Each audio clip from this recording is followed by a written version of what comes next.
Mag sat up on his bed, only to find a man sitting across him in a set of big bear pajamas, looking completely identical to him. The two of them stared at each other, and it was like looking into a mirror. If it weren't for the fact that Mag had just woken up, he would have thought that he was still dreaming. Meow. Ugly Duckling sat beside the bed, looking from one Mag to the other with a dumbstruck look on its face. A joyful smile appeared on Amy's face at the sight of Mag's stunned expression. "What is this, little Amy?" The answer to that question was quite apparent, but Mag still couldn't help but raise it. This man sitting in front of him resembled him to a fault. He simply couldn't imagine how Amy had made something like this. "This is a new spell I learned, father." Amy waved her little hand, and it passed right through the body of that Mag. She smiled as she continued, "Look, it's fake, but I can make it look like it's real. Master Urian asked me to manifest the most powerful thing I could think of, so I manifested you, father. I can even change its clothes." The Mag before him was then changed into a chef's suit, then into black casual attire, and just when Amy was about to put a dress on it, he hurriedly stopped her, and said, "All right, I've seen what you can do, and it's indeed very impressive." It was very impressive that Amy had such exemplary magical control, but that didn't mean he was willing to cross-dress for her demonstration even if it were just a manifestation of himself. "You also think it's really awesome, right, father?" Amy's eyes lit up. However, she then looked at Mag with a conflicted expression as she continued, "But Master Urian told me that it's best not to manifest you during battle." "I think Master Urian is right to say that." Mag nodded in agreement. Manifesting him would indeed result in a rather perilous situation in battle. All other magic casters manifested things like giant dragons and phoenixes. What was she going to do with a humanoid manifestation? Get Mag to chase giant dragons around while wielding a chef's knife? Just the thought of it was bringing tears to Mag's eyes. What kind of magic caster would do that? "Hey? So even father doesn't want to fight for me? You're the most powerful and strongest in my heart, father." Amy pouted with a pitiable expression. All right, you can use whatever you want, I have no objections at all." Mag felt as if his heart were about to melt at the sight of Amy's pitiable display, and he immediately caved in. How was he supposed to say no to a face like that? Amy's eyes lit up again as she asked, "Really?" "Of course." Mag nodded earnestly. He then looked at the chef's knife that Mag was holding, and suggested, "But I think maybe we should change the chef's knife to a longsword, then throw a suit of armor on him. That'll make him look a lot more gallant and dashing." He clearly couldn't change Amy's mind about manifesting him in battle, so he could only try to do some damage control. "No." Amy shook her head vigorously with a serious expression as she said, "I think father is most gallant and dashing in this set of clothes, and you use that chef's knife to create so much delicious food. This is the father I love the most." "All right, whatever makes you happy." Mag decided to just let Amy do whatever she pleased. For his adorable little daughter, he was willing to relinquish his dignity. "Yay!" Amy jumped on the bed happily. Ugly Duckling had just struggled its way halfway up the bed when it was flung off the side of the bed. It rolled over several times along the carpet before looking up at Amy with a pitiable expression. "Ugly Duckling, are you unhappy with me?" Amy asked in a slightly dangerous tone. "Meow." Ugly Duckling immediately rolled to its feet before urgently shaking its head. Mag took a glance at his bedside alarm clock, only to find that it was 5 a.m. sharp. He smiled as he stroked Amy's hair before helping her change into her clothes. "All right, seeing as we woke up early today, let's get up for an early morning." After brushing their teeth, Amy asked, "Big Sister Babla is still sleeping. Should I go and wake her up?" "Let her sleep for a while longer. There's still a lot of time before she has to get up for work." Mag shook his head with a smile in response.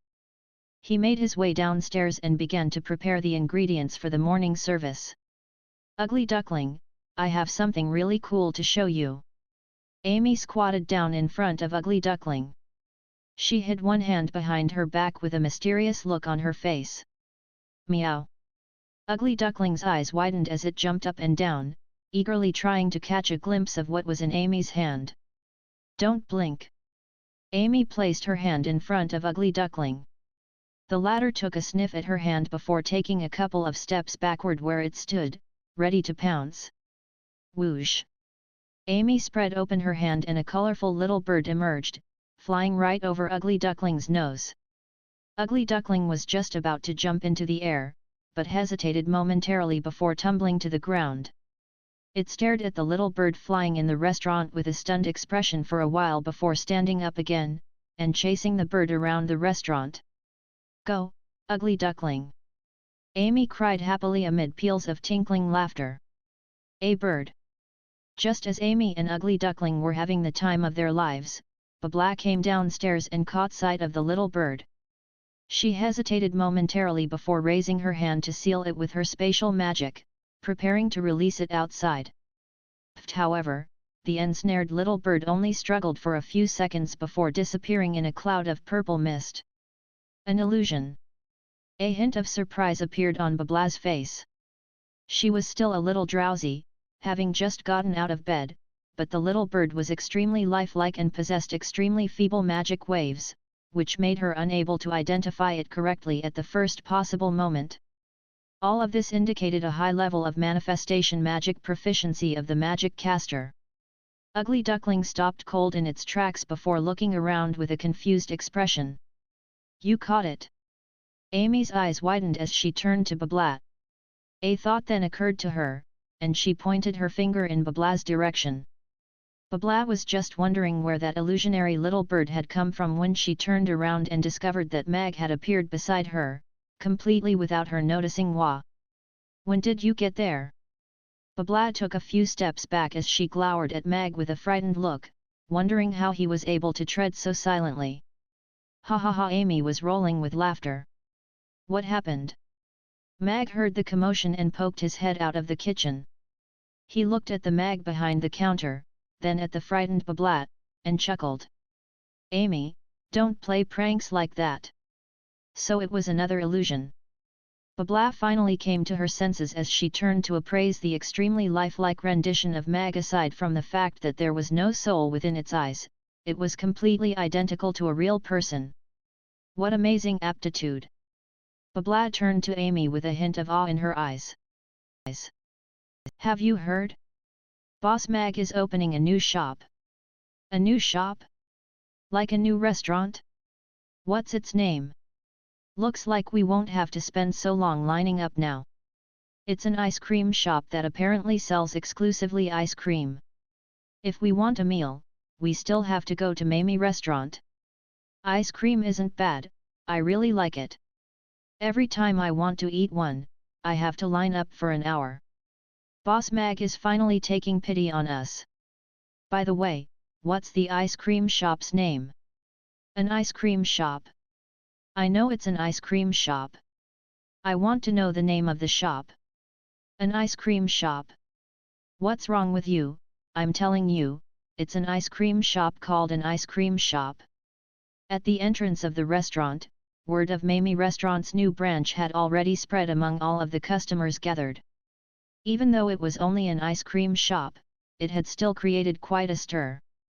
To those who really liked ice cream, this was fantastic news. As soon as Yabimiya entered the restaurant door, she excitedly asked, Boss, on my way past Ricky's rotisserie today, I saw a section of the storefront covered in a large piece of red cloth. That's the ice cream shop, right? That's right. After the breakfast service today, we're holding an opening ceremony. After that, the ice cream shop will be officially open, Mag replied with a smile.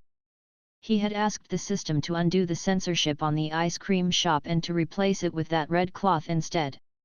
This was designed to maintain a sense of mystery around the shop prior to its opening. There are a lot of customers discussing the ice cream. I'm sure business will be very good on the first day. I'll go and help you out later. Sally also wore a smile on her face. Yes, please. If all of you are going to be there, then I'll have no problems at all.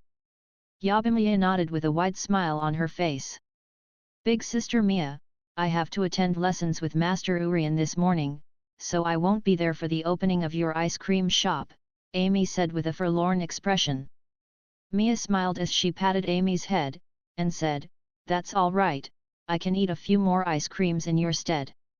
Actually, you can save it all for me after my lessons. I can eat all of it so you won't have to eat it in my place." "I'll feel bad if you do that for me," Amy said earnestly. "You're the manager, so you're going to manage a restaurant on your own, right? That's so cool." Bablao looked at Yabimiya with a hint of reverence on her face. Just the simple job she was doing as a waitress was proving to be quite a struggle. She couldn't imagine what it would be like to manage a shop on her own. Following the conclusion of the morning service, Mag bade farewell to the last group of customers before untying his apron, and heading to the ice cream with Yabimiya and the others. There were already many people gathered in front of the shop's entrance. Many of them were standing on the tips of their toes, trying to catch a glimpse of what lay behind the red cloth. "Boss Mag is here," someone yelled, and the entire crowd stirred as everyone turned to look at Mag. "There are so many people." A tense expression appeared on Yabimiya's face. She had thought that there wouldn't be many people on the first day, but who would have thought there would already be so many customers gathered? Furthermore, most of them were regular customers of Mamie Restaurant. "Don't be nervous, you'll only get more and more customers from now on." Mag smiled in response. He was quite pleased with this turnout. "Yes." Yabimiya nodded, and as she looked at Mag, her nerves were instantly soothed significantly. She also turned her gaze toward the ice cream shop obscured by that red cloth. At the moment, only Mag knew what the ice cream shop looked like. After witnessing Mamie Restaurant, everyone was very much looking forward to seeing this new shop. "Boss Mag, you're overworking your staff. Ms. Mia has to rush over to the ice cream shop after slaving away at your restaurant, how cruel of you." Harrison jibed in a joking manner, drawing a burst of laughter from the regular customers around them. "You're just jealous of her multitasking skills," Mag responded with a smile. "I'm definitely jealous. After all, who would be as lucky as you to find 3 exceptional waitresses who are also so beautiful?" Harrison nodded as he continued, "Well, don't keep us waiting any longer. We've been dying for some ice cream." "Yeah, hurry up and open the shop," everyone chimed in. "Thank you for attending the shop opening, everyone." Mag nodded to acknowledge all of the customers. He stood in front of the ice cream and grabbed onto the red cloth before turning to Yabimiya as he said, "Manager Yabimiya, let's unveil the ice cream shop together." "Oh, yes." Yabimiya hurriedly nodded before rushing forward and grabbing onto another corner of the red cloth. 3, 2, 1, amid a burst of raucous cheers and applause, the red cloth was removed. A white and blue snow and ice queen themed ice cream shop was revealed to everyone. There were 6 cornered snowflakes falling between 2 layers of floor-to-ceiling glass, as well as an ice and snow queen wearing a blue and silver dress and a crown on her head standing at the center of the shop. Snowflakes were swirling around her, and it was as if the entire ice cream shop was situated in a palace on a snowy mountain. It was grand yet intricate, and presented a sense of mystique that drew one in. The words "an ice cream shop" were inscribed in silver and blue text using an adorable font. There was also the image of a snow and ice fairy on the sign. A cool and refreshing sensation wafted forth, making everyone feel as if they had been teleported into a world of snow and ice, thereby further stoking their urge to enter the shop. "It's so beautiful. I feel like it's even more beautiful than Mamie Restaurant. Mamie Restaurant's design is more conservative, while this ice cream shop is more refreshing and adorable. I think they both have their strong points." A snow and ice queen. As expected of Boss Mag, even a branch that only sells ice cream is so stunning. Everything else is great, but the name of the shop. Isn't it a little too carelessly thrown together? Everyone began to discuss spiritedly among themselves as they looked at the new ice cream shop. Mag didn't really pay any heed to their discussion. As opposed to paying a naming fee, he'd much rather name the shop in a casual manner like this. Furthermore, this could become a unique series when he opened more branches in the future. For example, there could be a rotisserie, a cafe, a braised chicken shop. System: the drawing of little Amy on the sign is very interesting. Mag's eyes fell on the image of the little snow and ice fairy on the sign. Upon closer inspection, he discovered that it really was an image of Amy.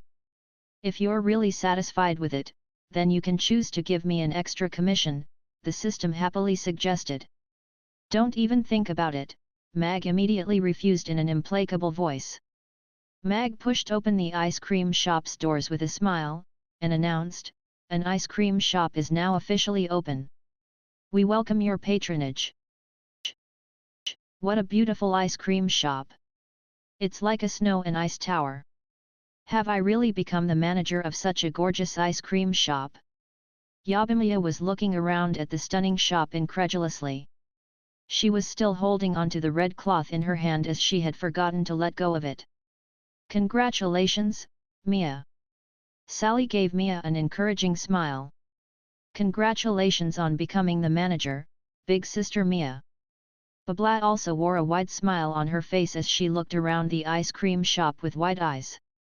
As she did so, she squealed internally, "What a beautiful ice cream shop!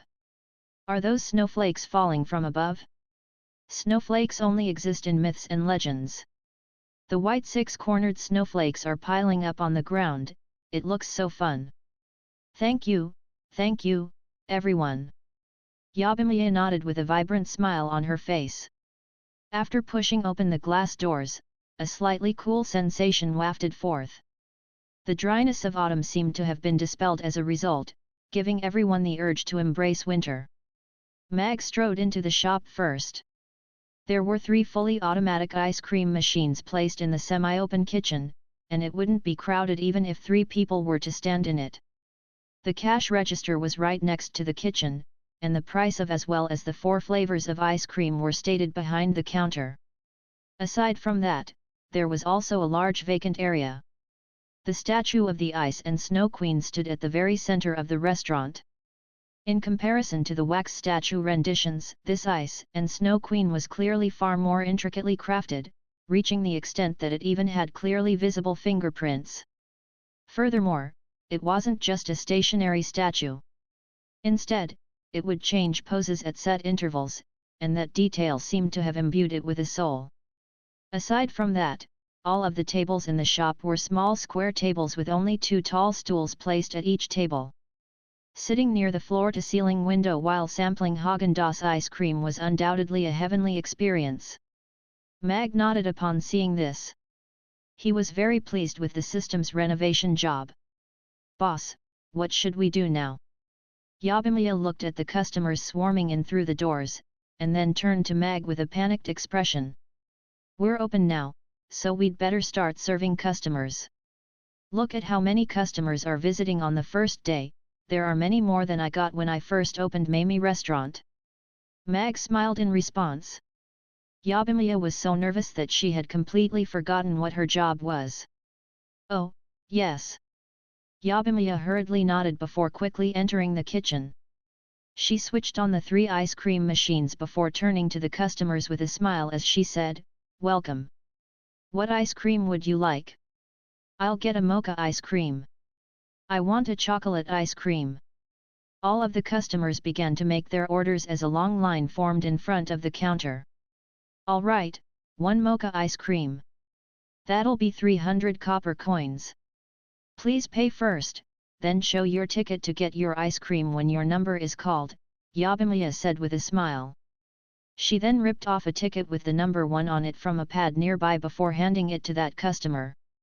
"I have to pay first? And I have to get the ice cream myself." The customer was rather taken aback as he looked at the ticket in his hand. This was the first time that he had heard of such rules being implemented in a food establishment. "That's right." Yabimiya nodded with a smile, but she was feeling rather tense. After hearing this new ordering system described to her by Mag the day before, Yabimiya had been concerned that their customers wouldn't be able to accept it. After all, in other restaurants, customers were served in a very diligent manner. No other restaurants made customers pay first and get their food by themselves. All of the customers in the line turned to Mag and Yabimiya with curious expressions upon hearing that. Only Mag would be capable of such innovation that bordered on insanity in their eyes. In order to improve the shop's efficiency and shorten the time that everyone has to line up for, I devised this system where payment has to be given as soon as the order is made and tickets are handed out for corresponding ice cream orders, Mag explained. This was a method often employed by street-side milk stands due to the severe mismatch between the number of customers compared to the number of seats. For food that could be carried and eaten while walking, this was undoubtedly the most efficient system to employ. I think this is a great idea. Otherwise, when we have to pay, we'll have to line up a second time. In contrast, this is clearly a much better way to do things, Harrison said with a smile. You're absolutely right. If this were another restaurant, we'd perhaps be concerned about whether the money we spend will be worth it, but in Boss Mag's restaurant, I see no issues with paying as soon as we order, George chimed in. All of the customers smiled upon hearing this. Harrison's words echoed everyone's thoughts. As such, all of the customers made their orders before taking their tickets and taking a seat. Most of them actually chose to stand as they looked curiously at Yabimiya as she worked in the semi-open kitchen, wondering how such delicious ice cream was made. The opening of this new ice cream shop naturally attracted the attention of many passers-by. After all, such a beautiful restaurant was very rare. This storefront was located near the entrance of the Aden Square, so the number of people passing through was far more than of those that would pass through the corner area that Mamie restaurant was situated in. That restaurant is so beautiful. But it's not really time for breakfast or lunch, so why are there so many people there? They must be paid actors that the restaurant hired as part of a PR stunt. This tactic is really commonly employed by restaurants in the Aden Square. That doesn't really matter. We can't just pass by such a beautiful restaurant and not go in to have a look. Many of the passers-by stopped in their tracks and walked into the ice cream shop with curiosity in their hearts. Soon, a long line had gathered outside the ice cream shop. Creer mocha ice cream for number 1, chocolate ice cream for number 2, with all 3 ice cream machines operating at once. Yabimiya was able to quickly hand over one ice cream after another to the customers with a sweet smile. Some customers chose to eat their ice creams in the shop, while others exited the shop and ate as they walked. Who would have thought that making ice cream was so easy? It only takes pressing a few buttons. I feel like I can do it if I tried. I feel like that metallic machine must be an extraordinary treasure. The ice cream comes from there, after all. Boss Mag is a man who values efficiency very highly, so that machine must have taken him a lot of time and effort to make. Otherwise, how could it produce such delicious ice cream? All of the customers discussed quietly among themselves. Reality was a little different from their expectations. In a corner, there was a thin man in black clothes and a man in tattered clothing with a cloak over his head. The former said to the latter, "Boss, that thing must be worth a lot of money. Just pressing it once can earn us 300 copper coins. How about we steal it? Let's keep observing first. If we steal this thing, we have to know how to use it." The man wearing the cloak shook his head as he stared intently at the ice cream machine. The opening of the ice cream and the implementation of the new serving system went even smoother than Mag had anticipated. The customer base accumulated by Mamie restaurant ensured that the ice cream had many customers from the very first day, and with the new serving system, Yabimiya could handle most of the workload on her own. All that was needed was an extra helper responsible for cleaning up the shop and the tables. As Yabimiya was running around serving customers, Babla asked quietly, "What should we do?" "Just help clean up the tables," Mag said with a smile. Yabimiya was once again putting her exemplary multitasking skills on display. She was taking orders, handling cash, producing ice creams, and calling out numbers all by herself, making 0 errors in the process. Mia really is amazing. Sally was stunned as she looked at Yabimiya. Taking care of so many matters at once was far more taxing mentally than working as a waitress at Mamie restaurant. She is. It's high time I gave her a pay rise. Mag nodded in agreement. Such an exceptional employee was certainly not easy to come by. After everything was set into motion, Mag bade farewell to Yabimiya and the others before departing. When he made his way to the entrance, he caught sight of two men in black standing together in a corner. They were rather out of place as they weren't here for ice creams, nor were they merely spectating. Instead, they were constantly staring at the ice cream machines behind Yabimiya and discussing quietly among themselves in the process. Mag made a mental note to himself about these two suspicious characters before walking out the door. He wasn't aggressive enough to pluck these two away for interrogation just because they were looking shifty. On the way back to the restaurant, Mag visited Mabai's forge to check on his progress with the steam engine parts. Most of the parts for the steam engine were being made here, so the Mabai's rate of progress was an important factor of consideration for him. The half-naked Mabai wiped the sweat off his forehead as he said, "Boss Mag, the degree of accuracy required for the parts you're ordering is far too high. Even if I work through the night, I'll only be able to finish them by tomorrow at noon at the earliest." Hee hee. Lulu gave Mag a bashful smile before continuing to swing his hammer, smashing it into the block of metal on the anvil before him. "That's all right. It's fine as long as you can get them done before tomorrow night," Mag said with a smile. He was quite pleased with the progress that Mabai was making. After returning to the restaurant, Mag was just about to begin preparing ingredients when the system's voice suddenly sounded. "Ding! Congratulations on opening your first branch. Your reward is a pepper steak recipe. Due to the fact that the branch opened is an ice cream shop, you're also going to receive the hidden prize, a Häagen-Dazs ice cream cake recipe. Pepper steak and ice cream cake? Well done, my son." Mag's eyes lit up upon hearing this. He didn't think that he would receive 2 rewards from completing one mission. Steak was one of his favorite foods.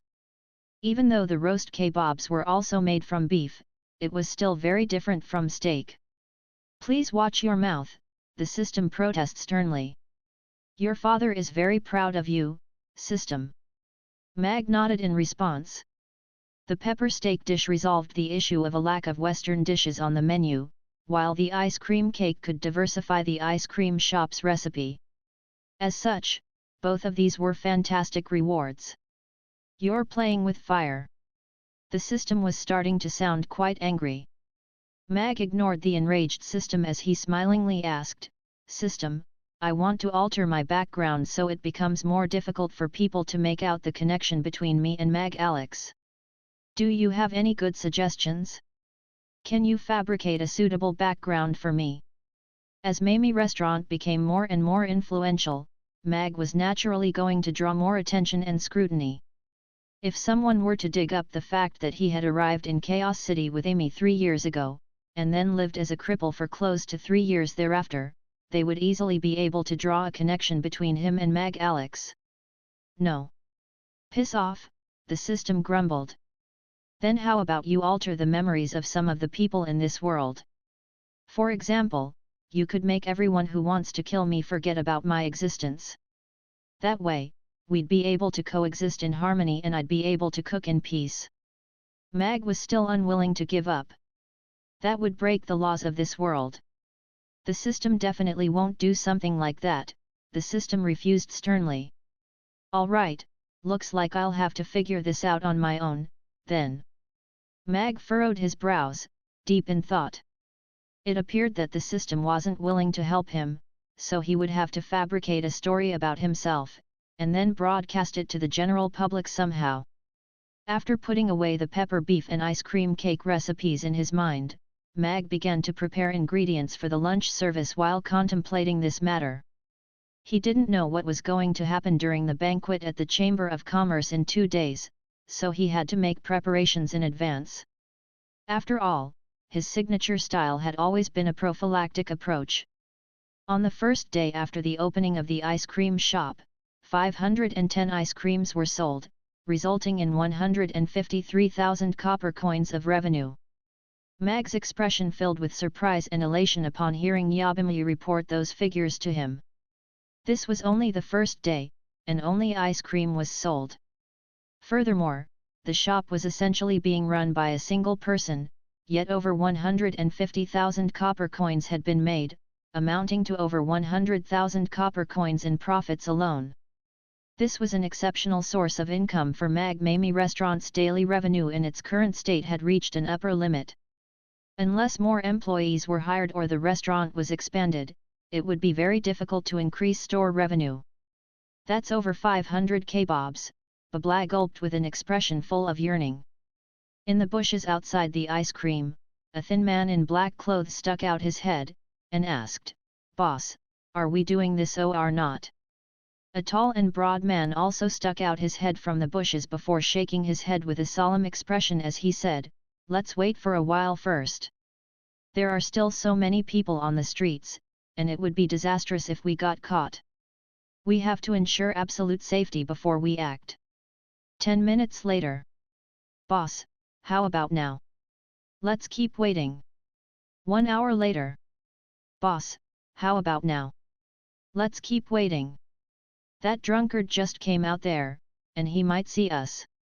The next morning, just as the sun was peeking over the horizon, the thin man scratched the mosquito bites on his face, and feebly asked, "Boss, how about now?" The only response he received was a series of rumbling snores. "Damn it! Nothing good has come from following this guy from the Roth Empire," the thin man grumbled to himself as he stomped his foot.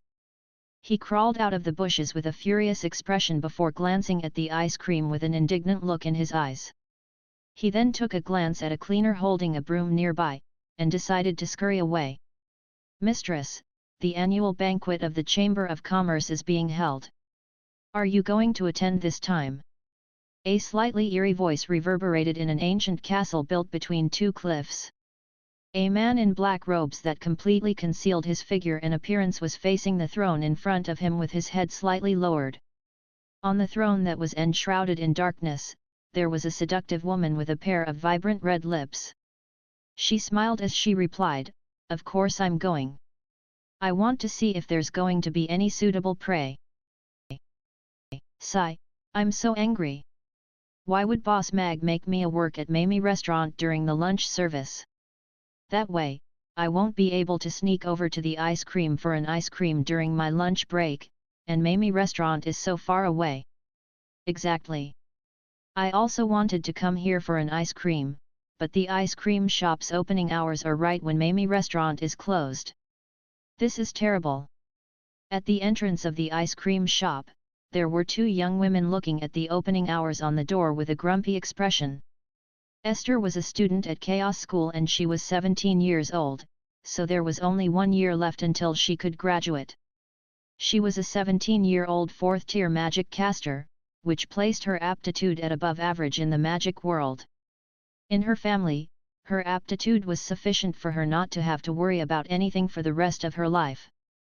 As such, she was never short on spending money. However, the lunch break at Chaos School wasn't very long. The distance from the school to the restaurant wasn't all that far, either, but there were simply too many people lining up there. There were hundreds of people lining up during their lunch break, so if they wanted to have an ice cream, they would have to wait until school ended. That was simply downright torturous to them. Many people passing by the ice cream shop also wore expressions similar to theirs. The people who had time rushed off to Mami Restaurant to join the line there, while those short on time could only wait for the next time. After the lunch break, Mag borrowed one of Mabai's 3 vacant storefronts, carrying the steam engine parts into the shop before closing the door and fiddling around with the parts. He could only be considered a newbie as a chef, but when it came to assembling steam engines, he was a professional. During his free time back when he was writing his thesis in his past life, he assembled and disassembled steam engines for fun. Mag laid down all of the parts before saying internally, "System, I need a piston, a cylinder, 2 belts, and 4 wheels."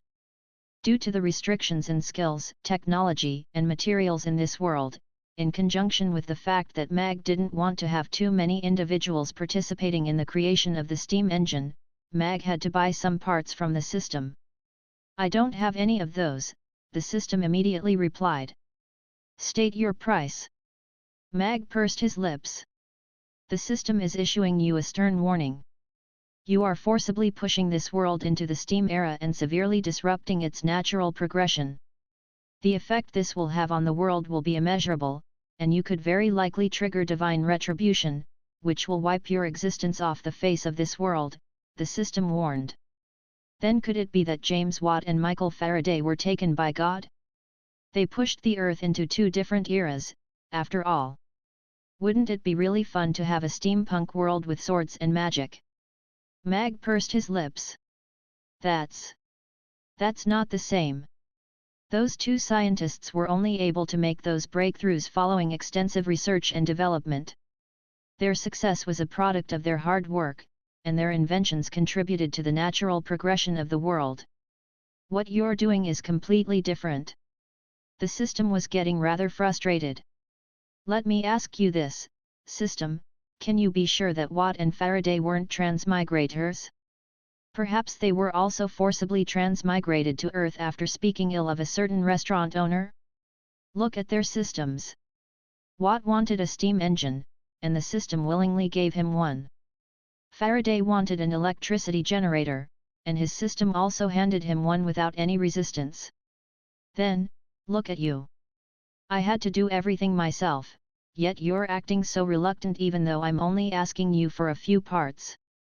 You can't even begin to compare to their systems." Mag pursed his lips with discontent. "That's utter nonsense. How can those lazy bastards compare to the system?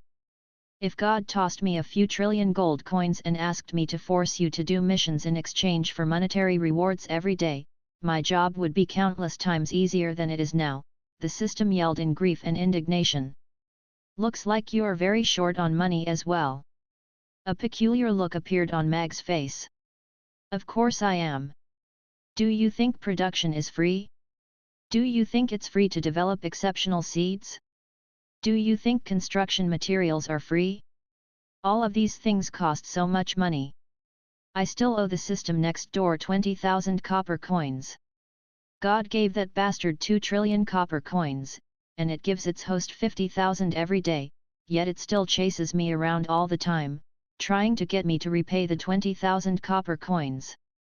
How could I not be angry?" The system's voice was becoming more and more furious and indignant. "System, you sure are embarrassing." Mag covered his face with his hand. His system was most likely one of a kind.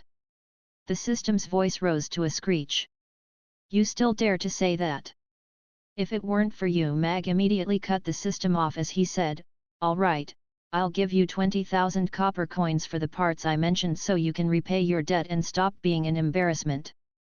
"Really?" The system's screeching voice immediately reverted back to a normal octave. "If you think it's too much, I can offer something lower." Mag shrugged nonchalantly. "Of course not," the system immediately responded before asking, "Can you add a bit more?" "Then I'll make it 20,001 copper coins." Mag nodded with a smile. "That way, you'll have one left over after you repay your debt." "Deal," the system immediately responded. It then deducted the copper coins and prepared the required materials in 5 minutes. After all of the materials were delivered, the assembly of the steam engine was a piece of cake. Soon, a complete dual-cylinder steam engine was ready. Mag also made a metal shell for it so its internal functions wouldn't be directly visible. He poured some water into the machine before he ignited the coals, which had been previously doused in alcohol. The steam passed through the cylinders, and as the pressure gradually increased, the pistons began to cycle up and down in a repetitive range of motion, thereby prompting the flywheels to rotate. This is the first time that a steam engine had been turned on in this world. This moment is worthy of commemoration. Mag nodded in contentment as he looked at the rapidly rotating flywheels, the steam blowing out of the vents, and heard the sound of metal parts working together. Even though he hadn't actually invented the steam engine, he was still struck by a sense of accomplishment. I have a steam engine now, so the next step is to tell a good story. A smile appeared on Mag's face. This was the first major step that he was taking in this world. In a room that was lined with all types of clocks, Cyril was fiddling around with a small pocket watch. Off to the side, Gudania bowed deeply to him, and said, "Young Master Cyril, thank you for saving me. I, Gudania, am your most loyal servant from now on. You can ask me to do anything for you and I will give it my all." Cyril put the pocket watch away before turning to Gudania as he said, "Gudania, I had to expend a lot of money and connections to bail you out this time." Gudania took a pained glance at Cyril's front pocket. The pocket watch that Cyril had taken was the most expensive one in his shop. However, he only bowed deeper as he gratefully said, "I will be sure to repay you for your kindness. It's just that Devo and the owner of that restaurant, don't mention anything about Devo to me, I'm afraid of being dragged down by him. As for the owner of Mamie Restaurant, if you don't want to be detained by the Grey Temple again, I suggest you leave him alone. I'll take care of him for you." Cyril's smile disappeared as he made his way closer to Gudania, and whispered, "Next, all you have to do is keep an eye on Gloria and her little textile shop, and cause as much trouble for her as you can, yes?" Gudania's expression changed before he hurriedly nodded. After Cyril walked out the door, the man following him whispered, "Young master, Gudania has already been kicked out of the Chamber of Commerce, so surely he doesn't have any value left to us." Gudania was released by the Grey Temple. "I didn't pay a single copper coin to bail him out, but that idiot thinks I saved him. He's earned a lot of money selling clocks and watches these past few years, so he has a few tricks up his sleeve. It'd be perfect to use him to deal with Gloria." Cyril looked at the gem-studded pocket watch in his hand and tossed it to the man behind him with a smile as he said, "Ask him if he wants to buy this watch." In a tea shop, a thin man in black turned to Noya Gould, and asked, "Boss, are we going to do it tonight or not?" "Of course we're going to do it." Noya's voice rose a few octaves in response, but he immediately lowered his head as he adjusted the brim of his hat. He then threatened in a severe voice, "But you'd better not ditch me again like last night, Luke. Otherwise, I'm going to slap you senseless." "I was just buying some breakfast for you, boss," Luke said with a smile, but he rolled his eyes internally as he thought to himself, "If this guy's going to be as indecisive as he was yesterday, then I'm ditching him for good." Noya nodded as he whispered, "All right. We'll go a bit later tonight, then. I heard they're keeping a really alert eye out for criminal activity lately, and if we get caught them, we're going to get thrown into jail." That night, Mag stood at the restaurant's entrance and looked on as Yabimiya and Sally departed into the distance. He then flipped over the sign on the door before closing the door itself. A silver figure appeared on a tree branch outside the restaurant before disappearing again in the blink of an eye.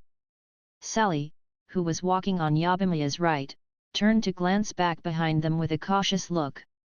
However, she didn't discover anything there, and a confused expression appeared on her face. "What's wrong, Aisha?" Yabimiya turned to Sally with a concerned look. "Nothing." Sally shook her head before turning to Yabimiya as she asked, "Mia, do you get the feeling that you are being watched or followed recently?" "Hey!" Yabimiya faltered slightly upon hearing that. She thought back to the feeling of being watched and followed in that alley the night before, only for Elizabeth to appear before taking her on an aerial ride. However, Elizabeth and Sally didn't seem to see eye to eye with each other, so after a brief hesitation, Yabimiya shook her head, and said, "No." Sally looked at Yabimiya for a while before nodding her head. "Good. Aisha, you go on ahead today. I want to stay in the ice cream shop for a while longer."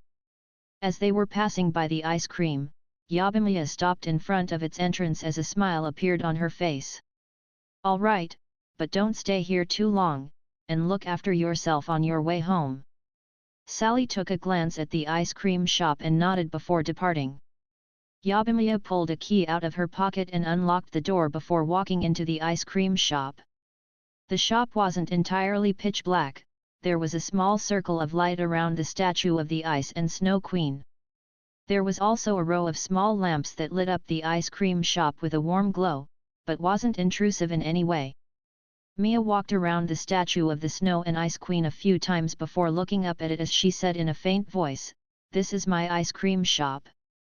Can you see this, Mother? This is Mia's ice cream shop. Even though it belongs to Boss, I'm the manager. If only you were still here with me." A tear slid down from the corner of her eye before dripping onto the ground, but there was no sound of her crying. It's her. On a tree branch outside the ice cream shop, Elizabeth was holding a ball that was emitting a faint golden glow. At the same time, she was looking at the young woman who was soundlessly sobbing in the ice cream shop with a complex expression. The dragon origin was emanating a slightly scorching heat in her hand. This was the last verification method her father had left to her, and was also the only foolproof method. After standing on the tree branch in silence for a while, Elizabeth put away the dragon origin in her hand, and disappeared from the tree branch. In the next instant, she had appeared in the ice cream shop, standing behind Yabimiya. "Giant dragons don't cry," Elizabeth said in a cold voice as she looked at the weeping Yabimiya. Her voice was just as cold as her expression. "Hey!" Yabimiya faltered slightly before turning around. She stared at Elizabeth, who had appeared behind her completely without her noticing, and said, "How did you in here? I made sure to lock the door. That door can't stop me." Elizabeth shook her head in response. "Then, do you want to eat ice cream?" Yabimiya wiped the tears off her face and looked at Elizabeth with a concerned expression as she said, "Boss says you can't eat ice cream at night before bed. Otherwise, you'll get a stomach ache.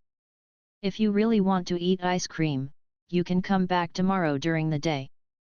"Hey!" It was Elizabeth's turn to be taken aback now.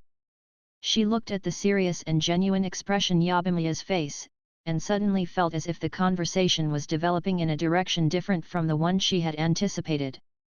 "I know that ice cream is really delicious, but it's very cold, and it really isn't a good idea to eat it before bed," Yabimiya continued in a persuasive tone. "Is she looking out for me?" Elizabeth's heart shuddered as an indescribable feeling welled up deep within her. She furrowed her brows as a frosty aura emanated from her body, dropping the air temperature in the ice cream shop to a freezing point as she asked coldly, "Is the ice cream even colder than I am?" "So cold." Yabimiya exhaled a big puff of white breath as she hugged her own shoulders and began to shiver. A hint of a smile flashed through Elizabeth's eyes, but she didn't immediately withdraw her frosty aura. Yabimiya looked at Elizabeth with a smile as she said, "Even though you can make your surroundings even colder than ice cream, you have a warm heart, I know that for sure." Her vibrant smile was like a sunflower blossoming amid a vast expanse of ice and snow, making it impossible for Elizabeth to look away. Before she knew it, the air temperature in the ice cream shop had risen slightly. "You see? I was right, wasn't I?" Yabimiya's smile grew even more exuberant as she looked at the slightly stunned Elizabeth. "The heart of a giant frost dragon is also cold." Elizabeth gave an awkward cough, but her expression had already eased significantly. She looked at Yabimiya's glorious smile, and her heart rate began to accelerate for some reason. It had been a long time since she had experienced this kind of feeling. "Perhaps you're an exception." Yabimiya shook her head in response. "I'm here today to ask you a question." Elizabeth looked at Yabimiya with a serious expression, and asked, "If you had a choice, would you become a giant dragon soaring in the sky or continue to remain here as a waitress?" "Didn't you already ask me this yesterday?" "Of course I'd continue to stay here as a waitress. Also, I'm already a manager now," Yabimiya replied without any hesitation. "All right." Elizabeth looked at Yabimiya's innocent smile in silence for a while before nodding as she turned to leave. "Wait," Yabimiya suddenly called. Elizabeth turned back to look at Yabimiya. "You don't look like the type of person who would go to bed this early, so I'll sneak out an ice cream for you." You can put it on my tab.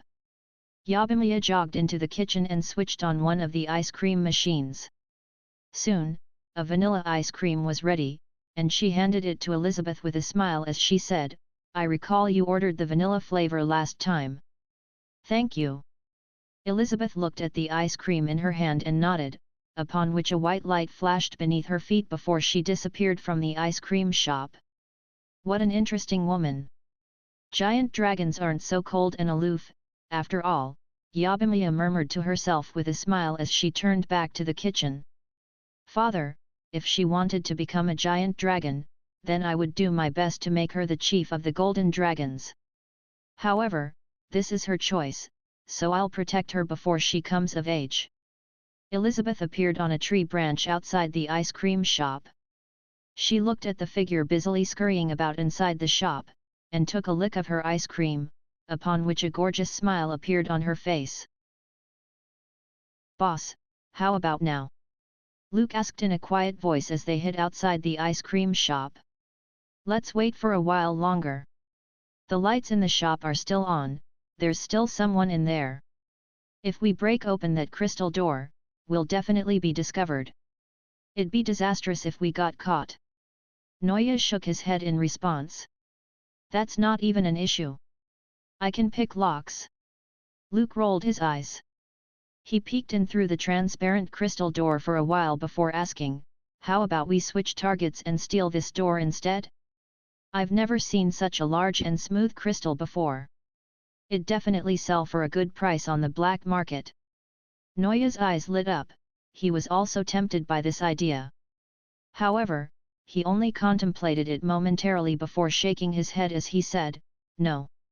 Stealing this door will only provide us one opportunity to make profit, whereas that ice cream machine is a hen that can lay gold eggs. You're right. Luke thought about this for a moment before nodding. Thus, the two of them continued to lay in hiding in a bush. The sky was growing darker and darker, and the nearby shops were closing one after another as the number of passers-by on the street began to dwindle. All right, we go now. Noya's eyes lit up as he rose to his feet. Luke was sleeping with his head resting on Noya's hand, and he immediately fell headfirst to the ground. He was momentarily disoriented before getting to his feet. He dusted off his face with his hand as he grumbled, Boss, couldn't you have woken me up before you stood up? Noya Gould, long time no see. Right at this moment, 5 black figures approached them from all directions, surrounding Noya and Luke in an inescapable pocket. The leader of the group was a tall and broad knight wielding a black claymore. Standing beside him was a tall and thin young elf with a wand in his hand. The rest of the group consisted of knights in light armor, all of who were glaring viciously at Noya. Get out of here!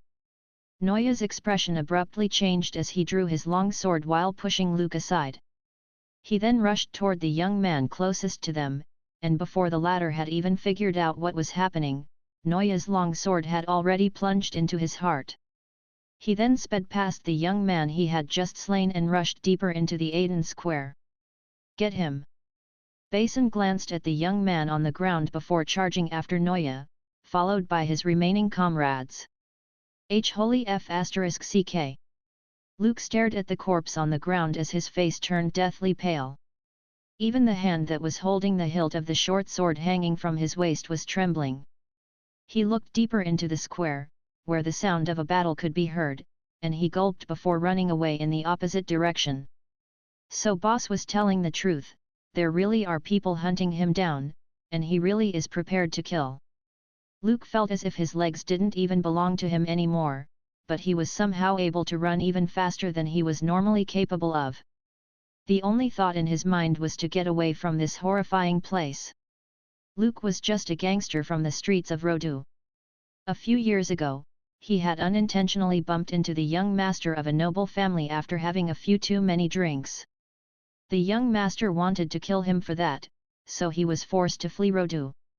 Outside the city, he encountered Noya and became his underling. He had thought about pulling off a big heist, then buying some land somewhere, and living out the rest of his life in comfort. However, Noya was simply far too cowardly, and they didn't manage to pull off any heists on their way to Chaos City. Now that Noya's pursuers had caught up to him, Luke was not interested in risking his life to try and save Noya. His life was cheap, but he still wanted to live for a few more years. On the balcony of Mamie Restaurant, Mag put away his longsword. There was a sheen of sweat on his forehead, while his chest rose and fell slightly. He had asked the system to activate the soundproof effect, ensuring that Babla wouldn't be able to hear what he was doing before engaging in his daily sword practice routine. With the body of a third-tier knight, he was able to unleash fifth-tier swordsmanship, allowing him to kill fourth-tier opponents in melee. This much had been verified on that rainy night. Furthermore, the combat experience and techniques left behind in his mind by Alex were like instinct to him, allowing him to think and react extremely quickly in battle. That was a major factor contributing to his ability to kill 7 of his 8 assailants on that day. A fourth-tier being is still rather weak, but they can be entrusted with some duties. According to Alex's memory, Josh's subordinates seemed to have another base in Chaos City. Mag sheathed his long sword with his brows furrowed in a contemplative expression. Right at this moment, the sound of a scuffle taking place below drew his attention. He quickly made his way over to the edge of the balcony, only to find 2 knights slashing at each other with their swords on the lawn outside Mamie Restaurant, while an elven magic caster lay on the ground nearby. Since when did Chaos City become such a tumultuous place? It's not often you see 2 people attacking each other on the streets like this. Mag looked on with furrowed brows, clearly not intending to interfere in this battle. Both of the knights appeared to be around the 4th tier, but the one wearing the black cloak on the right had sustained several severe wounds, and was clearly on the back foot. It appeared that he wasn't going to last much longer. Noya, I didn't think that you would become stronger after being on the run for so many years. It seems like I underestimated you, and my comrades paid the price for my complacency.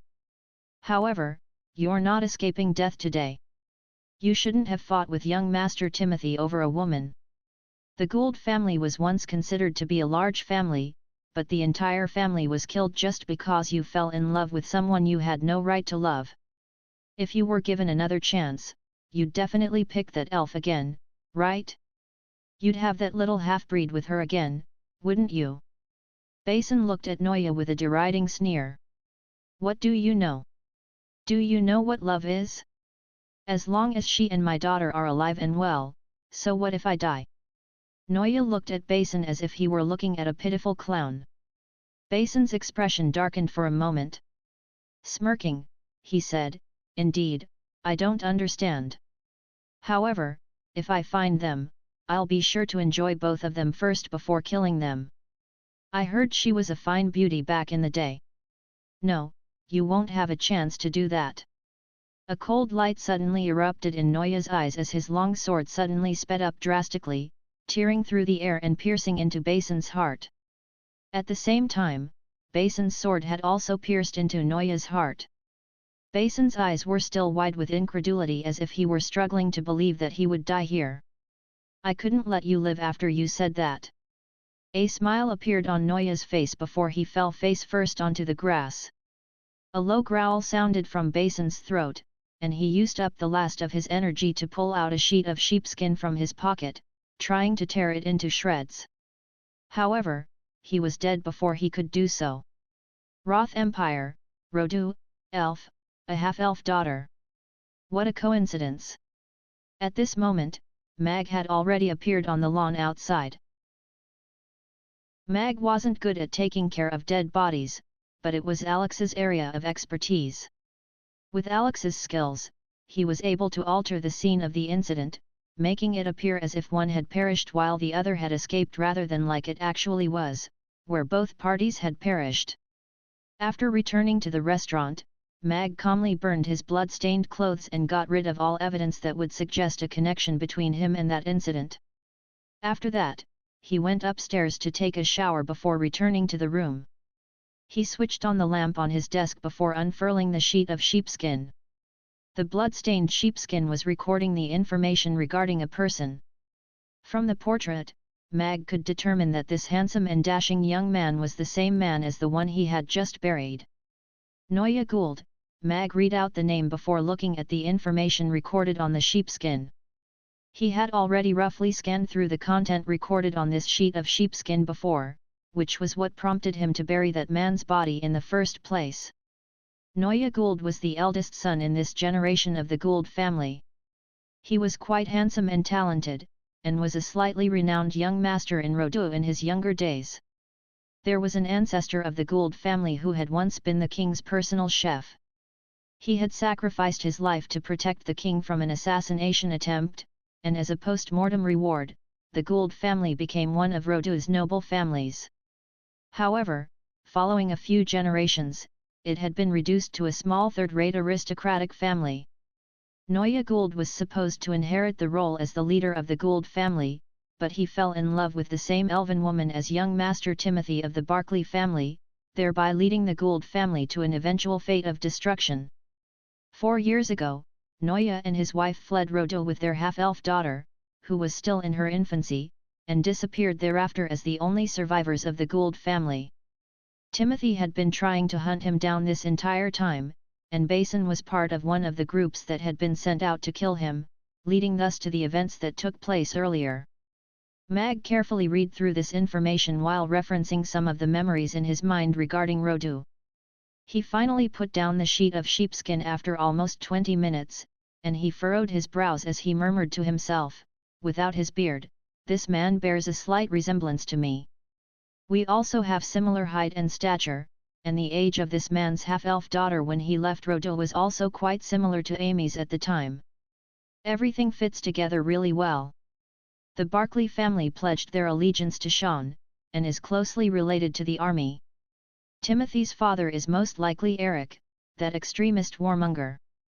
Compared to facing off against both Sean and Josh at the same time, it's much better to start off with a lesser opponent like this one. Mag rose to his feet and walked out the door before burning the sheepskin.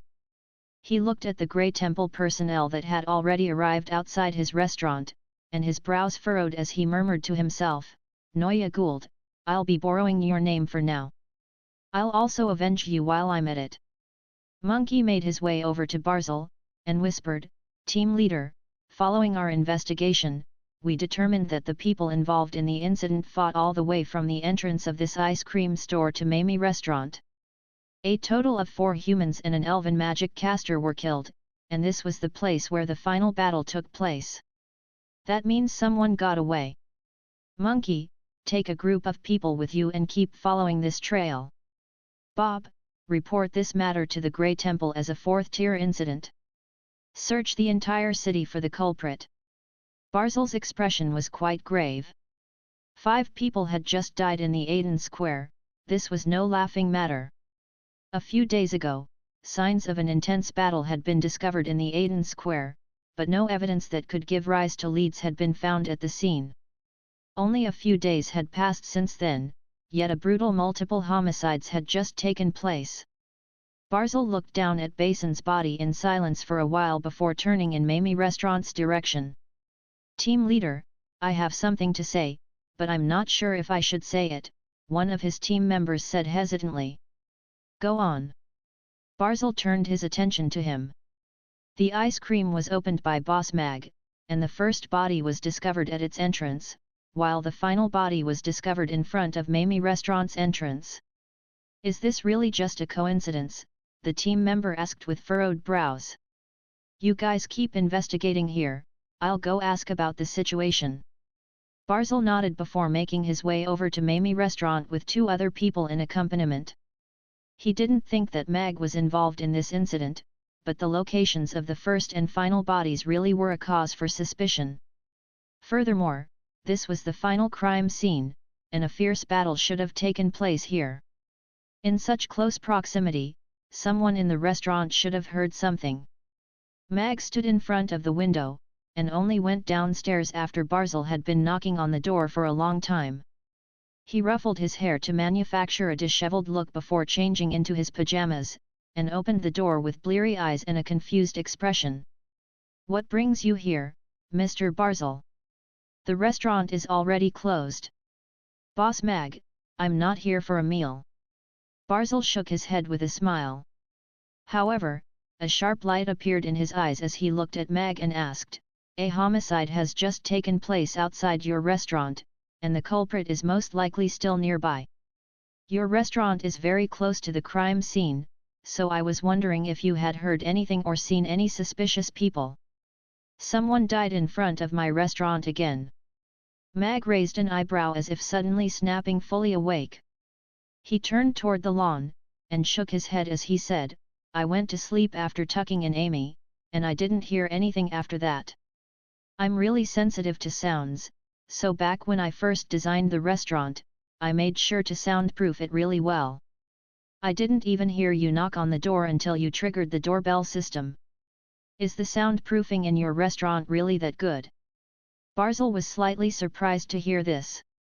Smiling, he then asked, "Would I be able to come in and experience it?" "Of course." Mag nodded before stepping aside to allow him into the restaurant. "You two spar with each other outside the restaurant," Barzil instructed.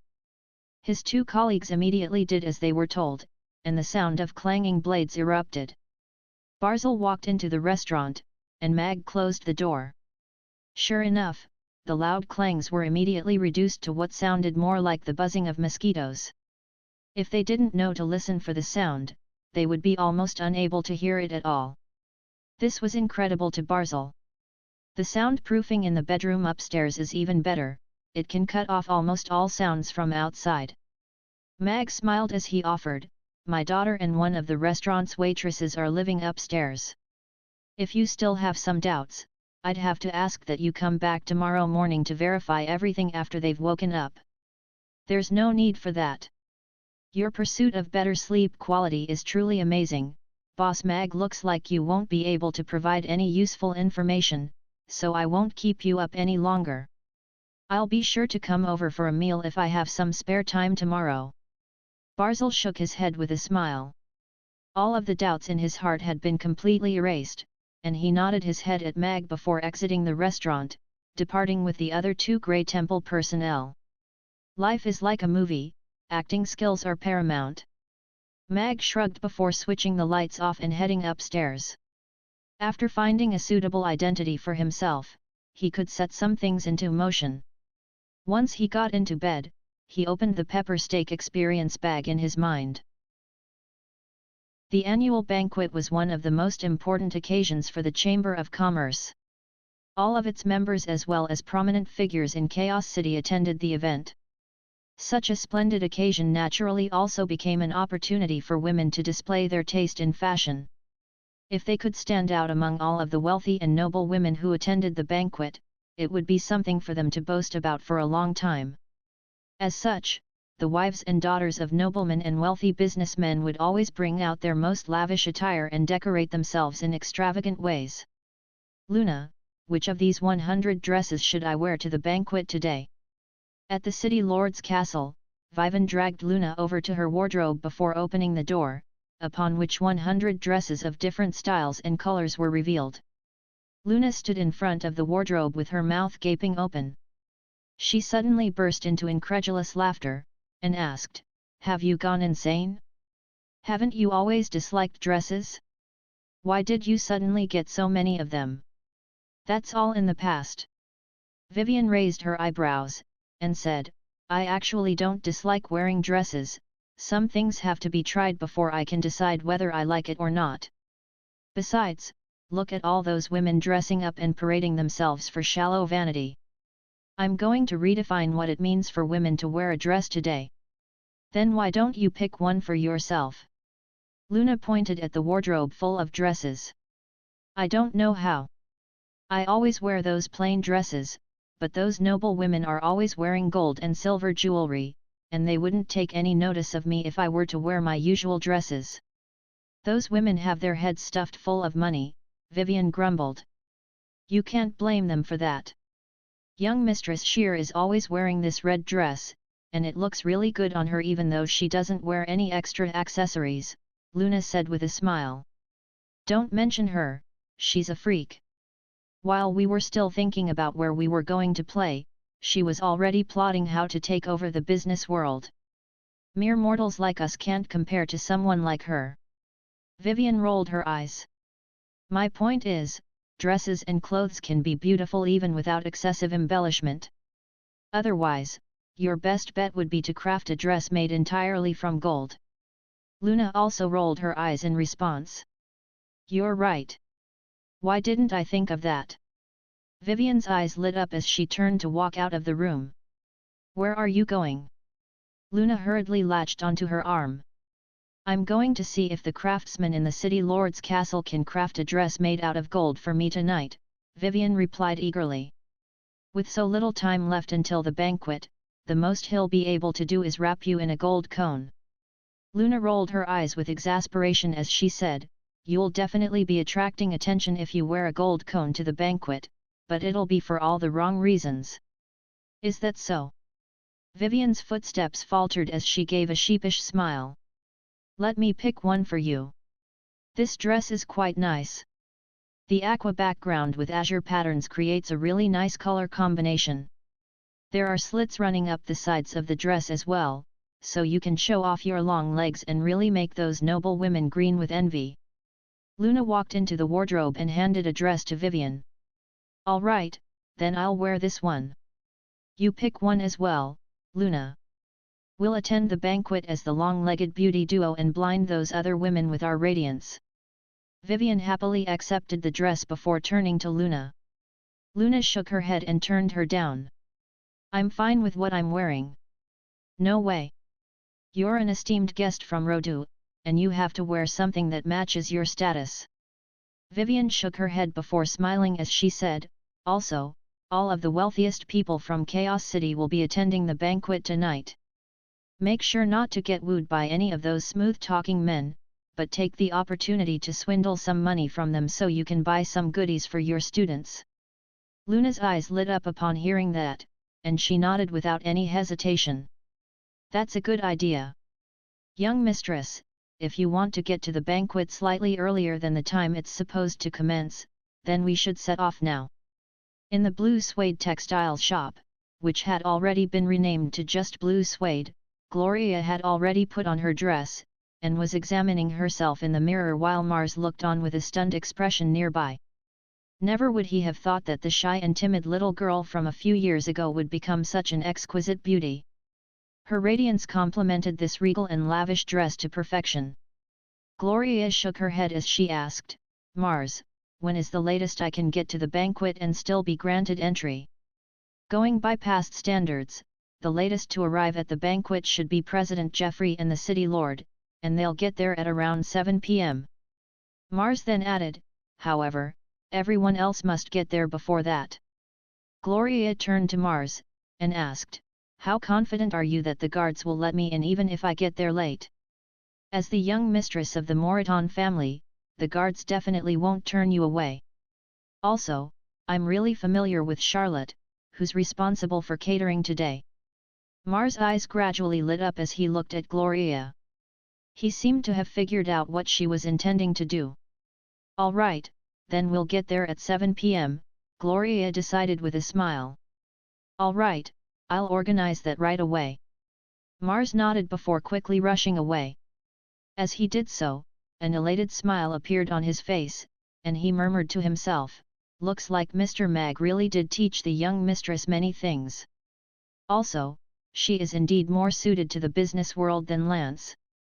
Father, are we attending a banquet rather than hosting a banquet tonight? Inside the restaurant, Amy was wearing a pink and white traditional Han Dynasty dress.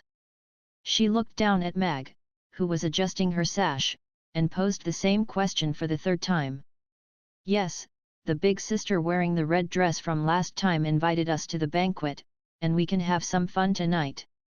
Mag stood up straight and nodded with a satisfied expression as he looked at Amy. Amy's long silver hair had been tied into a small bun, from which an adorable jade hairpin was protruding. The dress was tailored to perfection, and imbued Amy with a sense of sprightly grace. Will there be a lot of people? Amy asked. There should be. Maybe a lot of people that we know will be there. Mag nodded with a smile as he loosened the collar of his pink dress shirt. He had extensive experience in attending banquets like this one. He was wearing a dashing suit which perfectly complemented his exceptional figure and handsome features. With his mustache lending him a sense of jaded maturity, he was definitely an ideal chick magnet material. Of course, he had no intention of getting rid of his single status for the moment, but he was still inclined to leave all the banquet goers with a memorable impression. If there's going to be a lot of people, then there must be a lot of delicious food, right? Amy's eyes lit up as her attention was drawn to what she truly cared about. Probably, Mag grudgingly admitted before reinforcing, but the food they make is definitely not as tasty as mine. The annual mid-year banquet was always held at the main branch of the Chamber of Commerce, in a banquet hall that was 5 to 6 meters tall and over 10,000 square meters in area. It was able to house several thousand people at once.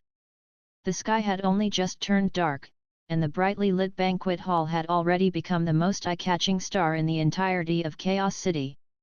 There were already many lavish horse-drawn carriages parked outside the main branch of the Chamber of Commerce, and portly businessmen began to make their way out of the carriages, accompanied by well-dressed women.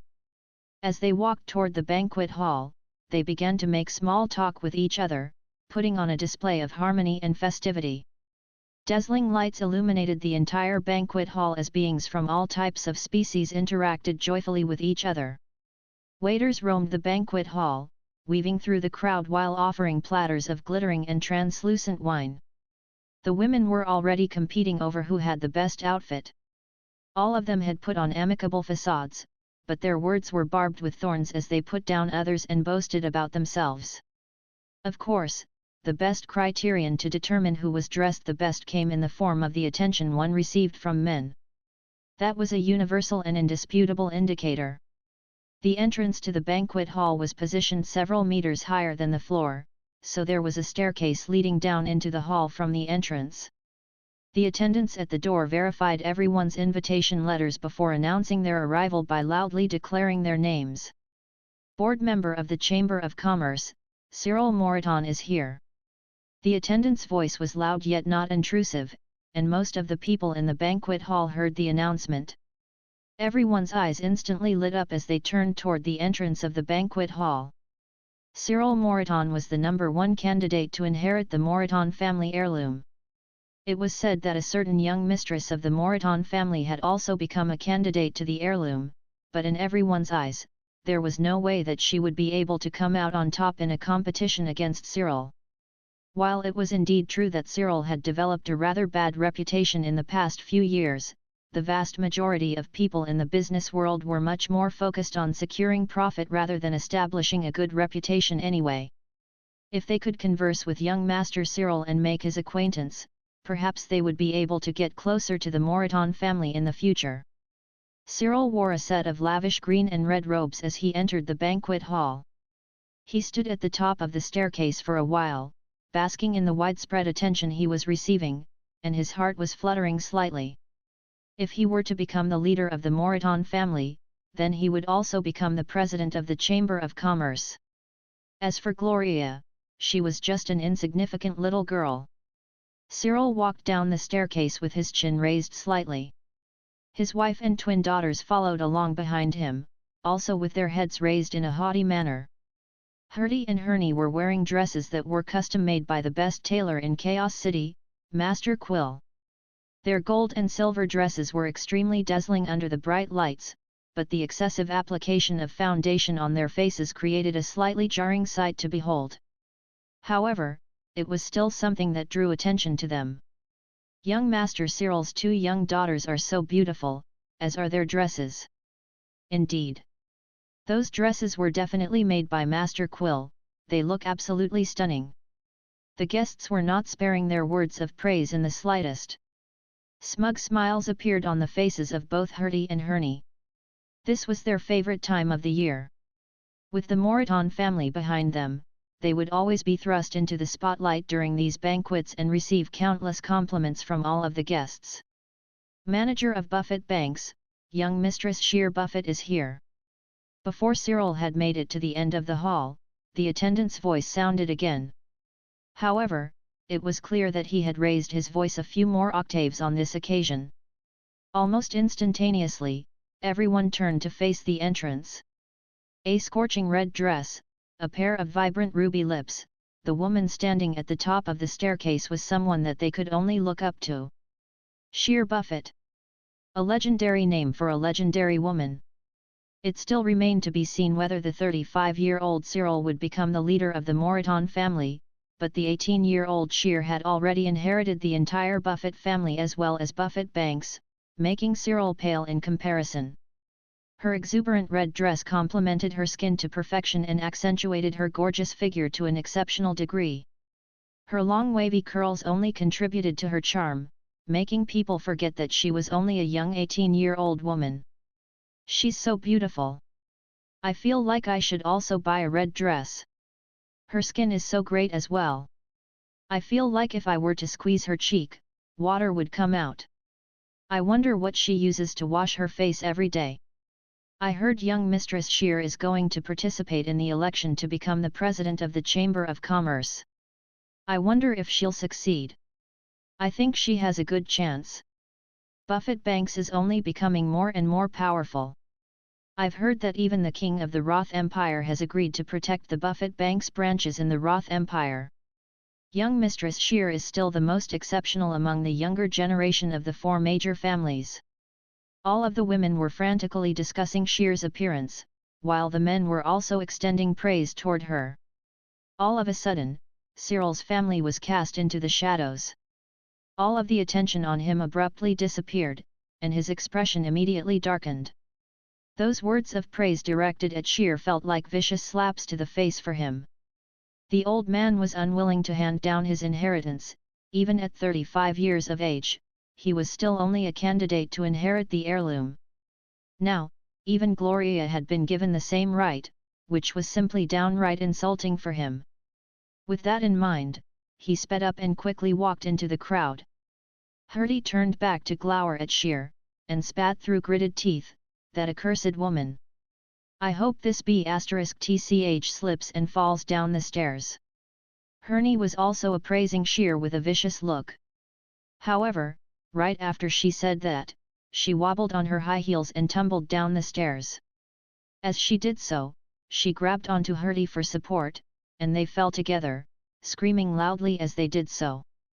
In the end, the two of them ended up face-planting onto the ground, much to the amusement of the guests at the banquet. The two sisters were helped to their feet by the surrounding guests. They weren't injured by their fall, but their faces were bright red, and they wanted to die to escape this embarrassment. Sheer looked down at the farcical scenes unfolding down below, and a smile appeared on her face. She paid the two sisters no heed as she slowly walked down the stairs in a regal and elegant manner. Young Mistress Sheer is here already, so the city lord and the president should be coming next, right? That should be the case.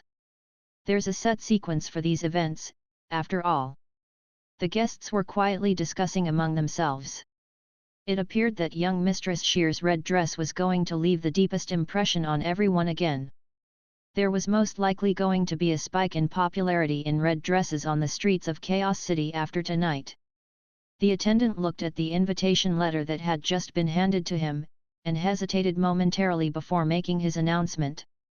Mag from Mamie Restaurant is here. Many people turned toward the entrance. So much delicious food. A little half-elf girl in a pink Han Dynasty dress was looking at the banquet hall down below with an excited expression. Wow!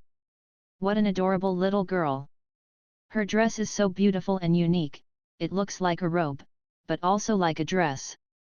I've never seen anything like this before. Indeed. It's very graceful on her, and accentuates her figure really well. I wonder which tailor made it for her. I really want one as well. What's she holding in her arms? Is that an orange kitten? Is it a new breed? Why have I never seen it before? All of the women in the crowd immediately erupted into an uproar. They turned toward Amy in unison and expressed a phenomenal level of interest in her. Not only was her dress very beautiful, it was also quite unique. Only with a dress like this could one be placed in the spotlight.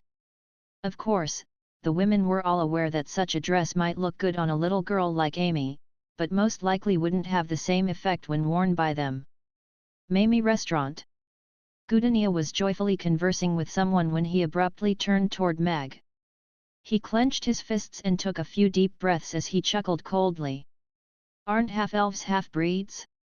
Since when were half-breeds allowed into the banquets held by the Chamber of Commerce? I've heard of Mamie Restaurant, it seems to be rather popular in the Aden Square at the moment, but they haven't joined our Chamber of Commerce, have they? The portly businessman beside him was rather perplexed. Not only have they not joined our Chamber of Commerce, he announced right to my face that he would never join our Chamber of Commerce, and that he would force it to close down, Goodenia replied with a deriding sneer on his face. Then how did he get an invitation letter? Was he even invited? Someone asked. A small stir began to spread through the crowd. So that's the Mag that keeps foiling my plans? Cyril also turned to appraise Mag with furrowed brows. Devoe was still locked up in the Bastille prison, and the Aden Square food competition rankings were completely out of his control. All of this could be attributed to this man. Mag patted Amy's head with a doting expression.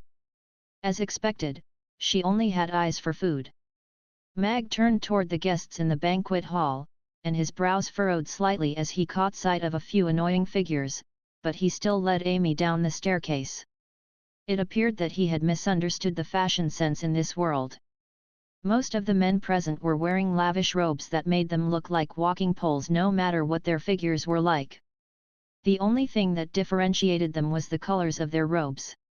However, he had been to countless events like this in the past, and he certainly wasn't going to be embarrassed just because his fashion sense differed from everyone else's.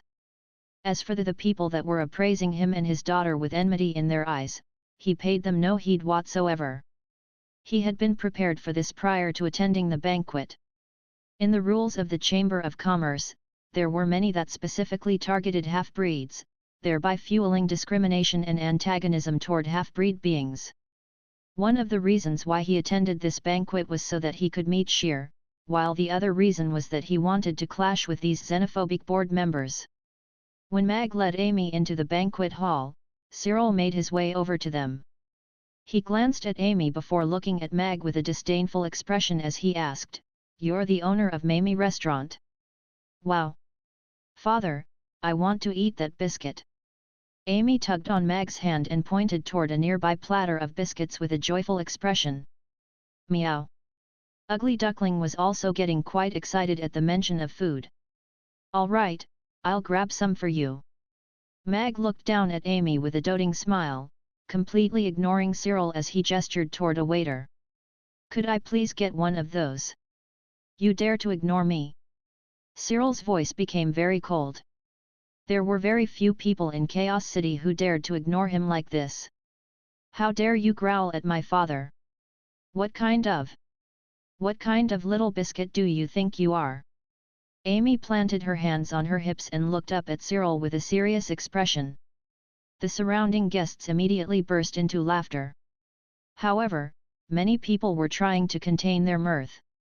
This little girl's words and mannerism were simply hilarious, yet no one wanted to offend Cyril, so they could only suppress their amusement. Cyril's expression darkened even further, and at the height of his rage, he burst into laughter as he said coldly, "Ha, you little half-11, you're not exactly a small child now, are you? Do you really insist on fighting with a little girl over a biscuit?" Mag accepted a platter full of biscuits from the waiter and handed it to Amy as he cut off Cyril.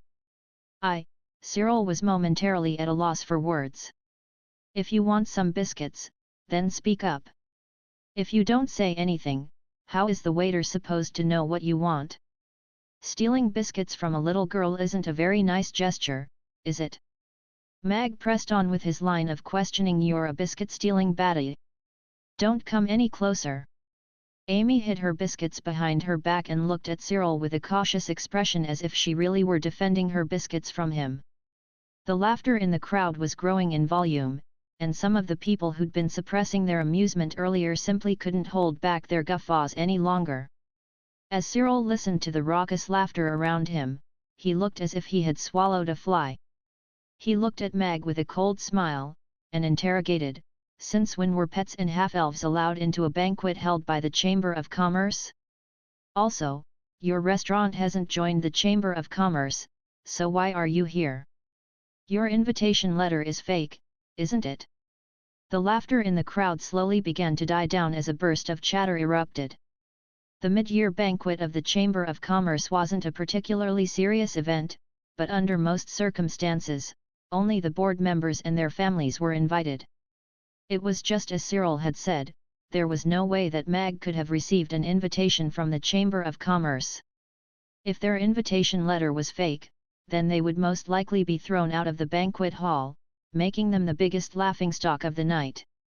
A smile finally appeared on Cyril's face as he looked at Mag with a deriding expression. "I don't know what your intentions are. Perhaps you were desperate for an opportunity to mingle with the upper class.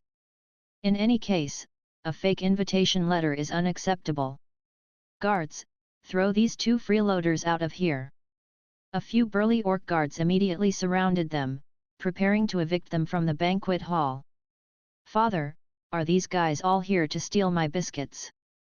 Amy hung Ugly Duckling from her dress while she grabbed her wand. "A bastard like him should be taught a good lesson so he won't try to freeload ever again." Gudania smiled as his flabby cheek tremored. "Mr. Mag was invited by me, and I personally wrote his invitation letter." Right at this moment, a voice sounded from within the crowd. The guests parted to reveal Sheer, and she made her way over to Cyril with a smile as she said, "Don't you know that members of the 4 major families have the right to invite someone to attend the banquet?" "Oh, I'm sorry, that might not actually be a right that you have." The entire banquet hall fell silent as everyone stared at Sheer with incredulity on their faces. They then turned to look at Mag, and were stunned by the fact that young Mistress Sheer had personally handwritten their invitation letters. Thus, everything that Cyril had just said had been thrown straight out the window. Furthermore, the barbed insult that she had delivered at the end was akin to a slap in the face for Cyril. Indeed, Sheer could invite someone to the banquet, while Cyril didn't have that right. Of course, everyone was more surprised by Sheer's attitude toward Mag. For Mag's sake, she was willing to offend Cyril, and it could even be said that she was intent on embarrassing Cyril. Just who was this Mag? Why did Sheer hold him in such high regard? Cyril's smug expression immediately stiffened. Sheer's words were like sharp pins stabbing viciously into his heart. It was indeed true that members of the 4 major families had the right to invite someone to the banquet, but that right was only reserved to the leaders of those families. As such, he did not have that right. Sheer was exposing that reality for all of the guests to hear, essentially putting him through public humiliation while stamping her superiority over him. "Hello, Big Sister Red Dress." Amy greeted Sheer happily as she chewed on her biscuit. She liked this big sister. Meow. Ugly Duckling was hanging from Amy's little dress by its paws, and it was looking at Amy's biscuits with a pitiable expression. "It's all right, Ugly Duckling, I'll hold you once I'm done eating," Amy consoled. Meow. Ugly Duckling turned away with a suicidal expression. "Hello, little Amy," Sheer greeted her with a smile. Cyril looked at Sheer with a dark expression, and said, "If this is a guest invited by young Mistress Sheer, then I'm sure there won't be any problems. It's just that according to my knowledge, this man has insulted our Chamber of Commerce on more than one occasion, taken the spots of the restaurants of our Chamber of Commerce on the food rankings, and caused some of our board members to be thrown into jail. Does a man like him really deserve to attend our mid-year banquet? What are your intentions in inviting him? What? Is that true? I heard this restaurant owner say that our Chamber of Commerce will close down sooner or later. You've heard about Ricky's rotisserie closing down recently, right? An ice cream shop has been opened in its place, and he's the owner. I heard he was related to the incident that got board members Gudania and Devo thrown into jail. Then why would young Mistress Shear invite him to the banquet? Isn't that an insult to the Chamber of Commerce? Cyril's accusations immediately sent another stir running through the crowd. Shear's brows furrowed slightly as she overheard the discussions being held. A smug smile returned to Cyril's face. Shear was trying to compete with Geoffrey in the upcoming election, so if he could somehow throw dirt on her reputation, that would surely curry him more favor with Geoffrey. I don't know who you think you are, but I feel the need to debunk the slanderous claims you're directing against me. Firstly, I am indeed very discontent with the discrimination against half-breed beings encouraged by the Chamber of Commerce. I think that if the Chamber of Commerce upholds these flawed values, it will eventually be led to ruin. As for Ricky's rotisserie, the owner challenged me to the cooking contest, and he was the one that suggested betting our restaurants, so it's his fault that he lost his restaurant to me. Regarding those two board members from the Chamber of Commerce, they instructed a fourth-tier murderer to attack my restaurant, trying to kill me in the process. That was why they were thrown into the Bastille prison. You seem to be on really good terms with those two board members? How's your relationship with that fourth-tier murderer? Mag took a step toward Cyril and appraised him with a deriding sneer. The chattering gradually died down as everyone turned their attention to Cyril. Mag's first point was rather arrogant, but his final 2 points were very valid. For businessmen in Chaos City, there were a few things that couldn't be encroached upon, and at the top of that list was the authority of the Grey Temple. If Cyril really were somehow related to a fourth-tier murderer, then he would never be able to become the leader of the Moreton family. You? How could I possibly be related to a murderer? A panicked expression appeared on Cyril's face. Geoffrey had warned him that he could never allow himself to be swept up in that incident again. If you have no relations with them, then why does it look like you're trying to stand up for them? I must say, you're very suspicious. Mag's smile grew even wider. They've already been evicted from the Chamber of Commerce, and they did everything at their own discretion. What they did has nothing to do with the Chamber of Commerce, nor myself, and I do not know much about their dealings. If what you're saying is true, then they deserve the punishment they received. Cyril forced himself to calm down. At this point, he could only swallow his pride and concede his defeat. I see. Do I still have to leave because of them, then? Mag asked. Humph! Cyril turned around and walked away. His dignity had been swept to the ground. All of the bystanders also began to disperse upon seeing this. Never had they expected that Mag would emerge with the moral victory from this conflict. Shear turned to Mag with an apologetic look, and said, I'm sorry, Mr. Mag, I should have waited for you and Amy, then come into the banquet hall together with the two of you. There's no need to apologize. I am indeed rather out of place in this banquet for aristocrats, so it's only normal for me to be antagonized, Mag said with a smile. He was quite pleased with Shear's actions earlier. At the very least, it was a show of her sincerity. For a man of your talents, you could easily reach this status. Shear looked into Mag's eyes with a smile on her face. You have to think twice before reaching out for some things. Mag shook his head in response. You're an interesting man, Mr. Mag. Shear chuckled. And you're a smart woman, young Mistress Shear, Mag responded in kind.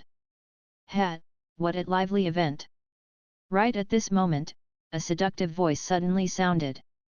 A black figure with a pair of large wings appeared in the air outside of the banquet hall. She then transformed into a cloud of black mist and appeared at the banquet hall's entrance in the blink of an eye. The black mist receded, revealing a sexy woman with a low-cleavage dress and a servant in black robes. It's her. It's Count Bartoli's wife. She's here again this year. Hasn't she been absent from the banquet for 2 years? Why is she here again this year? I heard she loves young little girls. After identifying who this newcomer was, the banquet hall instantly erupted into an uproar. All of the young women began to stumble back with panicked expressions in fear of being snatched away by this terrifying vampiress. The Count's wife. Madame turned to the entrance, only to find a young and seductive woman standing next to an uneasy attendant. She appeared to be around 30 years old, with long wavy curls draping casually down her shoulders. Her green eyes were extremely seductive, and seemed to possess a soul of their own. Her face was slightly sickly pale, but that only worked to further accentuate the vibrant red of her ruby lips. She wore a tight-fitting black dress, revealing a sliver of sexy snowy white cleavage. Slits also ran high up the sides of her dress, showing off large sections of her long well-shaped snowy white legs. She looked down at everyone while arching her swan-like neck, appearing as if she were a proud queen. At the mention of the Count's wife, the first thought that flashed through his mind was of the historically renowned vampiress. The seductive yet regal woman standing before him now fitted the image of a vampiress far better than the theatrical depictions he had seen in his past life. That's Camilla Bartoli, the princess of the vampire race. However, most people refer to her as Mistress Martoli, Sheer introduced in a quiet voice. She was looking at the vampiress with a remarkably calm expression. So she really is a vampiress? Mag raised his eyebrows, but wasn't too surprised by that. This was the second time he had met a vampire. The first such occasion was during the conference between the dragons and the demons, when he had met Dracula.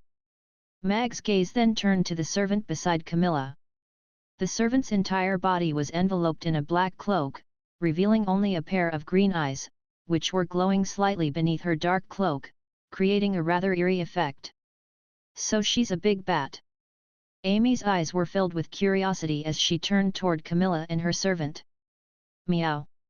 Ugly Duckling was holding onto Amy's dress with all its might to prevent itself from falling off. However, as it did so, it was staring intently at the servant with its fangs bared as if it were getting ready to pounce at any moment. Why are you all so scared? Do you really think any of you will be able to catch my eye?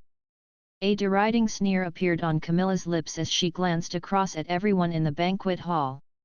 However, her gaze settled on Sheer momentarily before turning to Amy, upon which her eyes lit up slightly. Mag immediately positioned himself in front of Amy upon seeing this. This woman was very beautiful, but she also struck him with a sense of danger. She was clearly far more powerful than him. It had always been said that vampires preferred the blood of virgins. Amy was still quite young, but there was no guarantee that there wouldn't be any vampires with strange fetishes. All of the women present heaved a collective sigh of relief. However, they were also slightly disappointed at the same time. Only the most beautiful of women could catch Mistress Bartoli's eye, so attracting her interest was a glowing tick of approval for one's beauty. They were clearly not up to that standard. However, she seemed to have developed an interest in that half-elf little girl, which drew curiosity from everyone. Could it be that she was going to make her move on a little girl?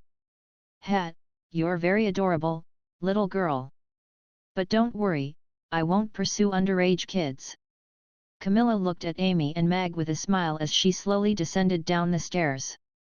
The solace of her black leather boots clicked down the stone steps, and as she walked, the skirt part of her dress was lifted slightly, revealing her fair and supple legs, which ignited flames of desire in the hearts of countless men.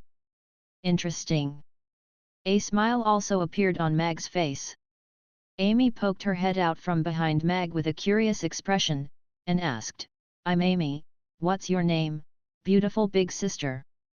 "They all call me Mistress Bartoli, but you can call me Camilla." Camilla was slightly surprised as she looked at Amy. Other little kids were always scrambling to get as far away from her as possible, so she was very surprised to see this little girl taking the initiative to speak to her, and in such a friendly manner, no less. "Hello, big sister Camilla." Amy nodded in response. "Hello." Camilla nodded with a rather aloof expression. However, Amy wasn't fazed at all by her slightly cold demeanor. She pointed at the servant in black robes, and asked, "Is that your servant? What's her name?" Camilla hesitated momentarily before taking a wild guess. "Little Black. Please call me Caesar, esteemed mistress." A sharp and slightly eerie female voice sounded from within the black robe. The voice was tinged with a hint of unhappiness and exasperation. Caesar? That sounds like a really good name, but why are you covering yourself up so much? Amy walked in a circle around the black-robed servant with a curious look on her face. Ugly Duckling extended its neck, and was sniffing like a little puppy as if it were trying to catch a whiff of something. This is how I like to dress. The black-robed servant remained standing on the spot, but her voice suggested that she was a little uncomfortable. I see. You must be really ugly then, right? Amy looked at the black-robed servant with a sympathetic expression. Hey! The servant was clearly taken aback by that question. It's all right. Look at Ugly Duckling, it's so ugly, but it's never thought about covering itself up. No matter how ugly you are, you can't be as Ugly Duckling, right? Amy consoled. Meow. Ugly Duckling looked at Amy with a hurt expression. Of course I'm far more beautiful than this stupid cat, the servant replied in a haughty manner. Not necessarily, Camilla suddenly interjected. It's all right, I understand. Ugly Duckling also thinks that it's very beautiful. Amy nodded with a knowing expression. Camilla snapped her fingers at a waitress, indicating for the waitress to come to her. Mistress, what would you like? The waitress was clearly very nervous. The platter that she was holding was shaking due to her trembling hands, and the glasses of wine were wobbling slightly as a result. Such inferior quality wine is not appealing to me at all. Get me a glass of blood, and make it fresh. Camilla gave the waitress a seductive smile. Arg! The waitress screamed as the platter slipped out of her hands. The wine glasses all crashed to the floor, sending wine spilling in all directions. Sheer took a glance at the petrified waitress before making her way over to Camilla with a smile. She said, I heard that Mistress Bartoli loves wine.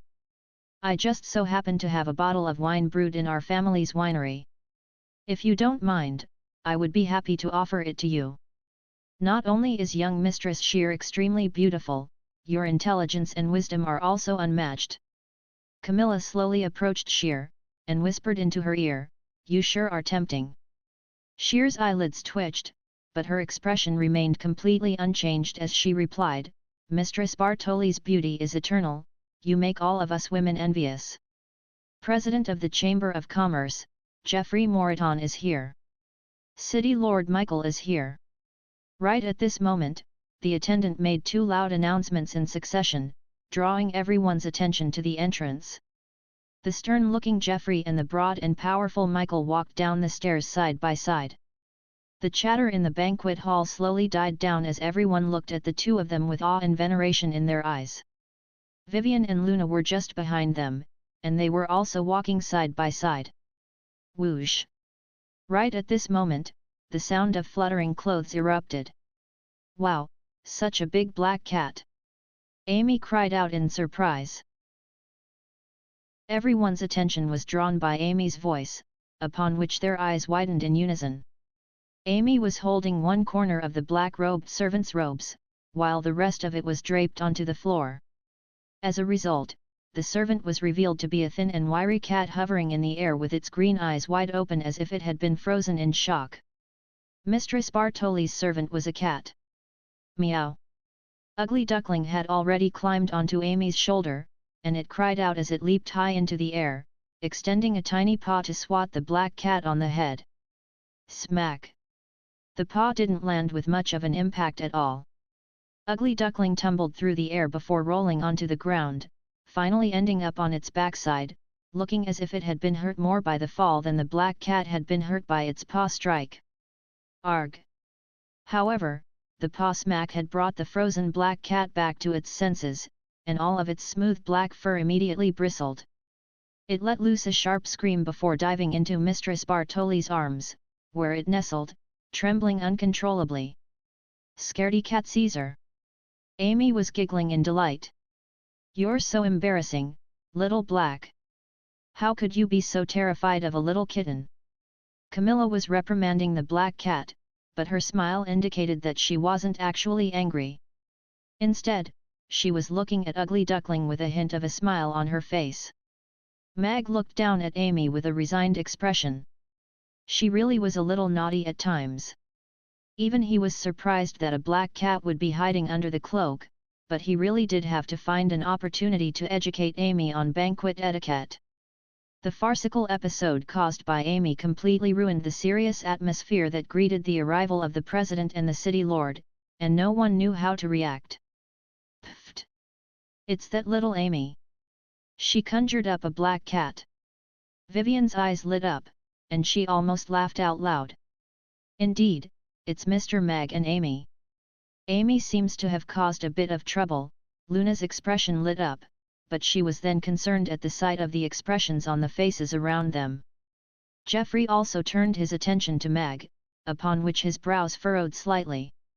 However, he quickly withdrew his gaze and resumed his stern expression. City Lord Michael also turned toward the commotion. As his gaze settled on Mag and Amy, a hint of surprise appeared in his eyes, but a smile appeared on his face as he made his way toward them. Cyril's eyes lit up as he saw Michael approaching Mag and Amy. If he could curry the city lord's favor, then he would be able to recover his dignity, which had been swept to the ground. As such, he strode forward and looked at Amy as he said coldly, "Humph, you uncultured brat. You shouldn't even be here in the first place. How dare you disrespect the city lord like that?" You two. Before Cyril had finished his tirade, Michael had already walked right past him. He looked at Mag and Amy with a smile, and said, "Boss Mag, little Amy, I didn't expect to see you two here. I thought your restaurant didn't join the Chamber of Commerce." "City Lord." Mag nodded in a greeting, and also smiled as he replied, "Our restaurant indeed refrained from joining the Chamber of Commerce, but we were invited to the banquet by young Mistress Shear today." Amy pointed at Cyril with a pitiable expression, and said, "Uncle City Lord, that bata keeps growling at me. I'm scared." "Who dares to growl at our adorable little Amy?"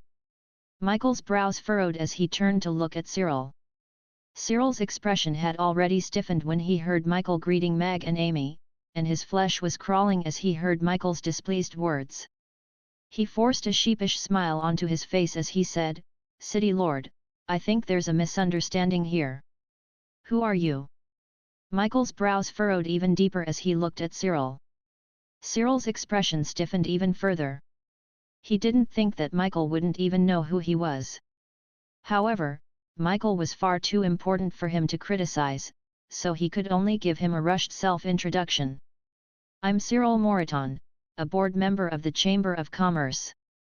As he spoke, he cast a surreptitious glance at Geoffrey. The sight of Geoffrey's frosty expression made him feel as if his heart had been plunged into a glacial pit. Michael also glanced at Geoffrey before turning back to Cyril as he said, "It is the basic requirement of a gentleman to be respectful and loving to little girls.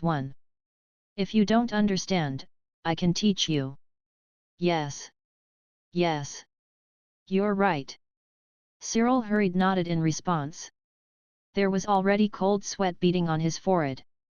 "Have fun, little Amy." Michael turned back to Amy with a warm smile before glancing at Camilla and her black cat. "Long time no see, City Lord." Camilla met his gaze with a smile. "It's good to see you here tonight, Mistress Bartoli. I hope you can also have a good night." Michael nodded with a smile, and cast one last meaningful look at her before joining Geoffrey again. "Just who are those two? I'm wondering the exact same thing. Young Mistress Shear invited them to the banquet, and even the City Lord is looking out for them. I heard the conference between the demons and dragons was held at Mamie Restaurant instead of Dukas Restaurant. This restaurant owner is definitely no ordinary person. That man's attire is so unique, and he's really handsome as well. It's a pity that he already has a daughter." As Michael and Geoffrey made their way over to the VIP area, everyone was looking at Mag with new eyes. Many people were discussing Mag and his daughter in hushed tones, and quite a few young women had developed an interest in him. "Teacher Luna. Big Sister Vivian." Amy quickly caught sight of Luna and Vivian. She rushed over to them before walking in a circle around Luna, who was wearing a plain green dress and her usual white silk scarf. Amy's eyes lit up as she praised, "Teacher Luna, you're so beautiful today." "What about me?" Vivian stepped forward to try and untangle Luna. Her aqua dress complemented her figure to perfection, and the slits running up the sides of the dress revealed large sections of her gorgeous long legs. Amy carefully assessed Vivian before firmly siding with Luna. "Big sister Vivian is also very beautiful, but teacher Luna is more beautiful." "Tisk, you're way too biased." Vivian pursed her lips before turning to Luna with a smile as she said, "Having said that, though, I also think you look really beautiful today. Barring any mishaps, you should get the award for best dressed of the night." "Stop it, you two." Luna chuckled with an expression of feigned anger. At the mention of the best dressed for the night, many women turned their attention to Sheer and Camilla. Sheer in her red dress and Camilla in her black dress were both extremely attractive in their own unique ways, making onlookers unable to look away nor muster the courage to compete with them. Surely only one of these two could be best dressed for the night? At this moment, the attendant was just about to retire for the night when he received another invitation letter, and a conflicted look appeared on his face. "One remember, platonically." The discussion regarding who would receive the title of best dressed for the night was slowly becoming more heated among the women. All of them were praising Sheer and Camilla while also throwing in snide compliments for each other. Even if they couldn't win best dressed for the night in the context of the entire banquet, it would still be quite pleasing to win best dressed in their circle. It was actually very simple to make a woman happy at times. Meanwhile, Cyril had already shuffled away after being scolded by Michael. He took a glance at Mag with an expression of resentment intermingled with wariness.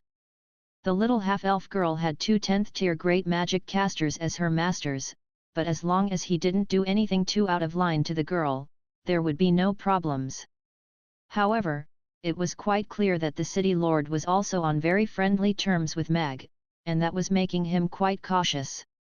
In Chaos City, the city lord's castle and the Grey Temple were the most powerful forces. Even the president of the Chamber of Commerce had to abide by the laws of Chaos City. Cyril withdrew his gaze from Mag, and began to search through the crowd for his target. He had heard that Gloria was also going to attend the banquet, but he hadn't heard her name being announced, and he couldn't seem to see her, either. She hasn't appeared in any public settings for years, so she must have chickened out. A deriding sneer appeared on Cyril's face as he thought to himself, "How is a little brat like her going to compete with me? Even her father was no match for me, she's just a kid who doesn't know anything. Didn't they say that B*TCH, Gloria, is also going to come? Why haven't I seen her?" Hernie whispered to Hertie. "You think she has the right to attend a banquet like this? Is she going to turn up with her face hidden under that veil of hers?" A disdainful look appeared on Hertie's face. "Ha ha ha, she's probably hiding in a corner and eating like a dog somewhere." Hernie's mood was also improving at the thought of Gloria's pathetic display. In the crowd, Mickey looked around for a long while before turning to Lance as he asked, "Father, didn't Big Sister say that she's going to come today?" "She did say she was going to come. I hope nothing's happened to her." A concerned look appeared on Deborah's face.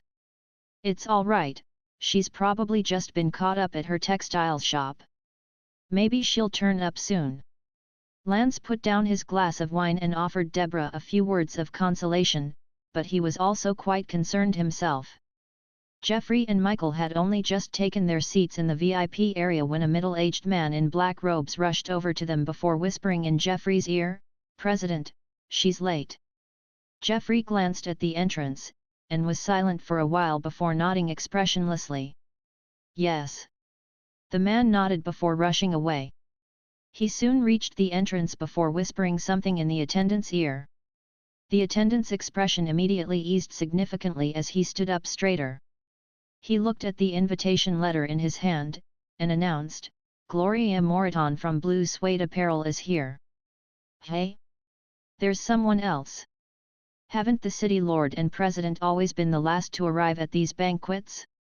And who's this Gloria Moreton? Blue suede apparel? Why haven't I ever heard of this shop? Is it a renowned one?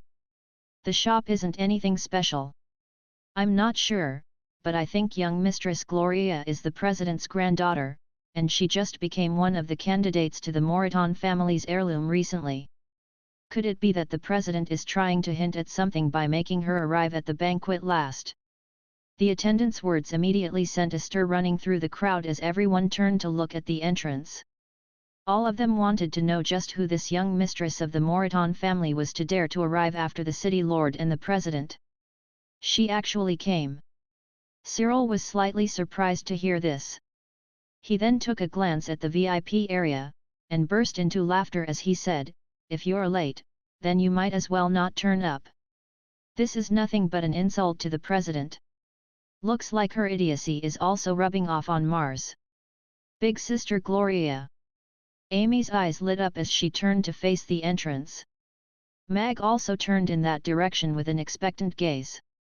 The decision that she had made was very bold, but he liked it. Is she supposed to be really beautiful? Vivian raised her eyebrow as she also turned toward the entrance. I didn't think that B*TCH would actually dare to turn up. How dare she come late to a banquet like this? I look forward to seeing Grandpa punish her later. Herty and Herney were taking pleasure in what they thought was going to be Gloria's imminent misfortune. Gloria? Is she going to be my rival in the future? Sheer turned to the entrance with an intrigued gaze. Right at this moment, a gorgeous figure in a blue dress appeared at the top of the staircase, and the entire room seemed to have dimmed slightly in the face of her dazzling radiance. She was an exquisite beauty with long golden hair tied up into a bun. However, what was far more eye-catching was the gorgeous blue dress that she wore, which was like an artistic masterpiece. The dress accentuated her slender waist and draped onto the ground behind her like an artistic cloud. The bold bareback design further highlighted her beauty by exposing her chiseled thin shoulder and her snowy white back. There was a thin platinum necklace around her swan-like neck, from which a bright blue teardrop-shaped pendant was hanging, dangling right in front of the center of her collarbone. Sexy and pure. Those two words that seemed to reside on different extremes of a spectrum were perfectly personified by her in that moment. It was as if she were glowing, and onlookers simply couldn't look away. The entire banquet hall had fallen completely silent. Everyone was looking at her in disbelief regardless of whether they were a man, woman, or animal. Wow! So beautiful! Amy praised with her mouth gaping wide open. Indeed, she's so beautiful, Vivian chimed in earnestly. She discovered that she was unable to look away. Who is she? I feel like this is the best prey I've found in decades. Camilla's eyes also gradually lit up. She's so beautiful. How can there be such a beautiful person and such a beautiful dress in this world? That dress is absolutely amazing. It's so unique, and the bareback design is the epitome of perfection. I feel like she is by far the best dressed of the night. I wonder where young Mistress Gloria got that dress from. I also want one custom made for myself. All of the women present were in an uproar. They were staring at Gloria's dress with glowing eyes as if they wanted nothing more than to rush over and strip it off her body for their own possession. How could this be? How? How could that be *TCH have such a beautiful dress? Herty was completely dumbfounded. It definitely isn't hers. And how dare she wear such revealing clothes? What a shameless slut! Grandpa is surely going to punish her severely for this. Herney was still trying to put down Gloria, but it was apparent from her expression that she had been dealt a heavy blow. Mag took a glance at Herty and Herney before divulging a morsel of wisdom. Humility lies in one's heart, not their attire. He was very pleased with this late entry for best dressed for the night. Gloria stood at the top of the staircase and looked down at everyone's flabbergasted expressions. She felt very excited, but also quite nervous. Then, she discovered Meg in the crowd. She was like a lost ship that had suddenly discovered the lighthouse in the darkness. her nerves were instantly eased.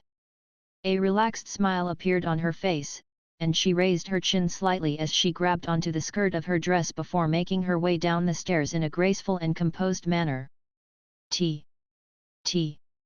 This is impossible. Cyril was struggling to comprehend what he was seeing. In his memory, Gloria had always been a quiet sniveling little girl who had to wear her veil even during meals. When did she become such a confident woman? Furthermore, the composure that she was displaying struck him with the illusion that he was seeing a second Sheer. He had once thought her to be a mere joke, yet she had suddenly proven herself to be more than a worthy adversary. The abrupt sense of urgency and pressure that crashed down on him was making it difficult for him to breathe. If this dress came from her own clothing shop, then she really is an interesting rival. Even I want a red version of the same dress. A smile appeared on Sheer's face as she looked at Gloria, but she was appraising her with the expression of a hunter surveying her prey. It's big sister! Mickey yelled excitedly as he waved vehemently at Gloria. It really is her, that's our daughter. A delighted expression appeared on Deborah's face as she looked at Gloria's smile. However, tears suddenly welled up in her eyes, and she covered her mouth as a sound caught somewhere between sobbing and laughter escaped her lips. All right, both of our kids are smiling, why are you crying? Lance wrapped an arm around her shoulder and gently held her in his arms, but tears had also welled up in his eyes. A rare smile appeared on Jeffrey's stern face, but he quickly wiped it away. President, is that Professor Lance's daughter? Michael asked with a smile. Indeed, she is. Jeffrey nodded in response. She's certainly a lot more good-looking than Professor Lance. She must take after her mother. Perhaps she'll be the next Sheer, Michael said with a smile. She can't compare to that girl from the Buffett family. Jeffrey shook his head in response. If you ask me, you should learn from old man Ian from time to time. Look at him, all he does is fish every day, and he's living his best life.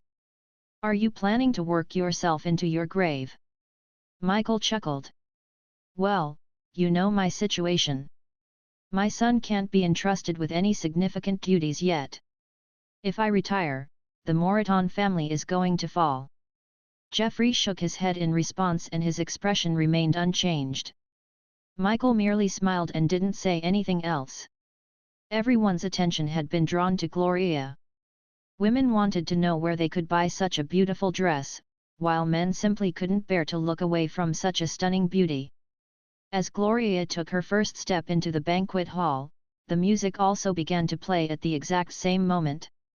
Everyone was curious who was going to be her dance partner for the night. All of the men were adjusting their clothes, trying to make themselves appear more gentlemanly. Some of them extended invitations to Gloria, including the young master of the Deputy City Lord's family, as well as the young master from the family of Rodu's ambassador, Ryan, but all of them were turned down with a smile. Mr. Mag, may I have this dance? Gloria made her way over to Mag with a smile, but her hands were trembling slightly. What? Young Mistress Gloria is inviting that man to dance with her. Oh my God! Who is this man? Is he a prince of the Roth Empire? This man's luck is infuriatingly good. Is there anything special about him aside from his looks? The crowd had erupted into an uproar. All of the men were feeling extremely envious and even resentful in some cases, while the women were beginning to contemplate deeper questions. I don't know how to dance. Mag touched his nose using one finger with a slightly awkward expression. He had danced during similar occasions in his past life, but he had no idea how people danced in this world. Alex's memories didn't contain any information about this, either. All of the men instantly heaved a collective sigh of relief. I can teach you, Gloria offered as a blush appeared on her face. Go, father! Amy encouraged while raising her little fists. I'll look after Amy for you, Luna offered with a smile. However, she was struck by an indescribable sense of loss in the knowledge that Mag was going to dance with someone else. This man is quite a hindrance. Should I get rid of him? Camilla, who held her black cat in her arms, looked at Mag with furrowed brows. "All right, I'll be in your care, then." Mag smiled as he extended his right hand toward Gloria. If he wanted to mingle with the upper class, he had to learn how to dance. Seeing as such a beautiful woman was willing to teach him, there was naturally no reason for him to refuse. He really liked watching men glower at him with envy, unable to do anything to him. Gloria looked down at her hands and hesitated momentarily before placing her left hand in Mag's hand. His large warm hand was like a furnace, and the scorching heat made her blush even further. She took a step closer to Mag with her head slightly lowered, and quietly said, "Please rest your hand on my back." "All right." Mag's expression was gentle and composed. He wasn't flustered just because he was holding such an exquisite beauty in his arms. He did as he was told, laying his hand over the small of Gloria's back. However, his hand hovered about an inch away, without actually making contact with her skin.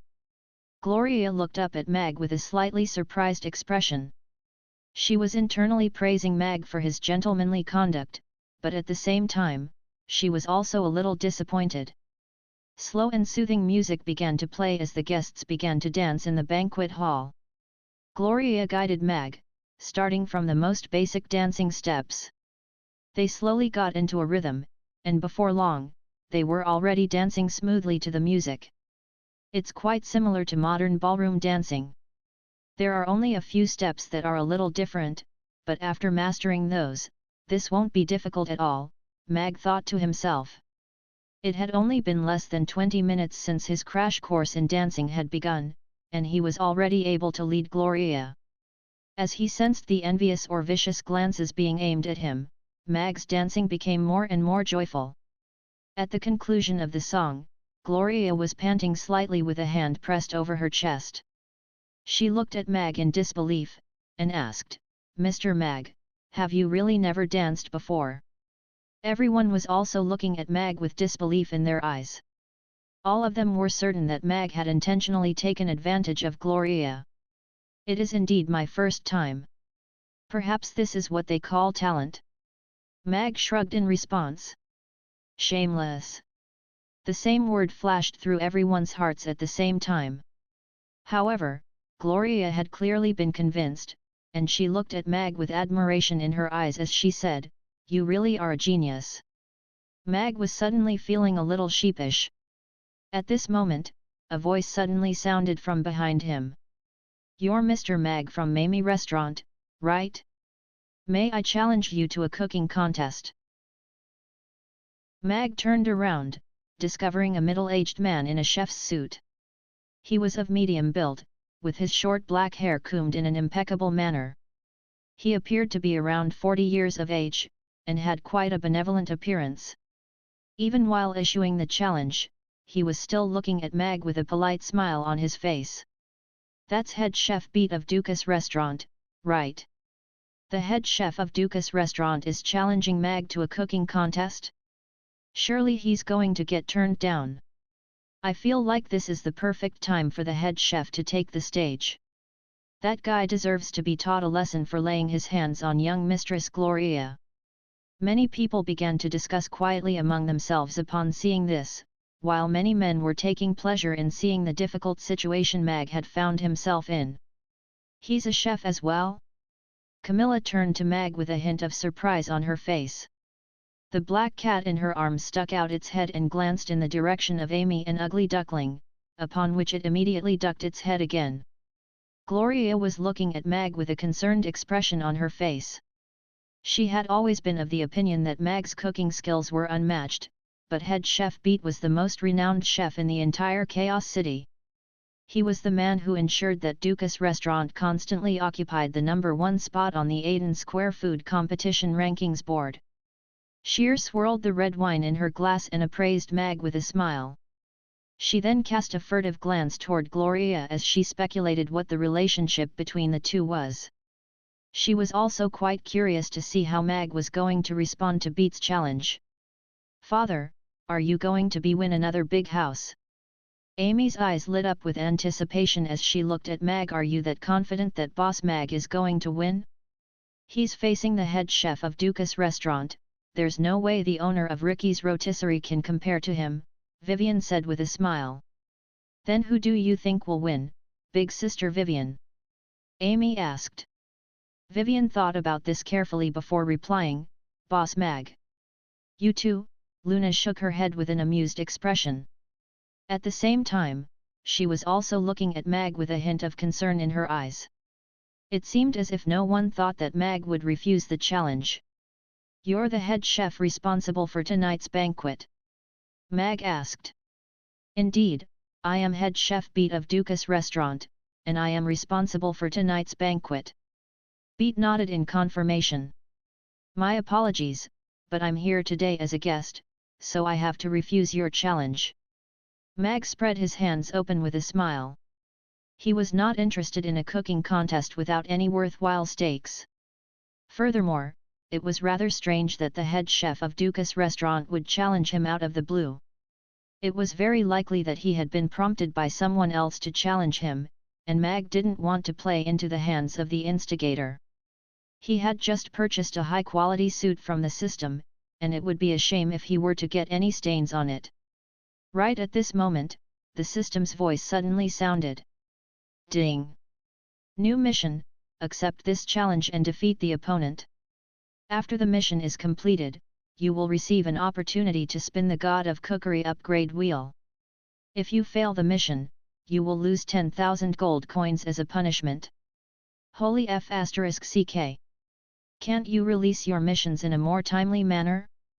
I just turned the guy down and you're releasing this type of mission? Are you trying to make me swallow my words? Mag raised his eyebrows, clearly not expecting the system to pull such a sneaky trick on him. The system has complete autonomy over the release of the missions. You cannot state any requirements with regard to these missions, the system replied calmly. Fine, you win. Mag rolled his eyes. He turned him down. Why are you so surprised? Is there a better chef than head chef Beat in Chaos City? Don't underestimate Boss Mag. His food is extremely delicious. The guests were all discussing among themselves. They had thought that they would be treated to a good show, but it appeared that Mag didn't want to accept Beat's challenge. Looks like the banquet tonight is going to be very interesting, Michael mused with a smile. Head chef Beat has taken notice of that bold announcement that Mr. Mag made a while back. It looks like he couldn't help himself and decided to issue a challenge, the owner of Dukas restaurant, Spatch, said with a smile. As a vice president of the Chamber of Commerce, he had a spot in the VIP area. Competition is a good thing for both the Chamber of Commerce and the Aiden Square, Jeffrey remarked with an indifferent expression. Beat looked at Mag with a hint of surprise on his face. He turned to glance at the VIP area, and Spatch nodded at him from afar. After receiving that signal, the smile on his face faded as he put on a serious expression, and continued, I heard that you said you were going to revolutionize the concept of delicious cuisine in this world. I want to know if your so-called redefinition is correct. I'm going to use my food to redefine the concept of delicious cuisine in this world. That is what I believe to be correct. Mag looked back at Beat with a calm expression. It appeared that he had indeed been spurred on by someone else to challenge him. However, seeing as the mission had been released and this head chef wasn't planning to back down without a fight, Mag was doing away with pleasantries as well.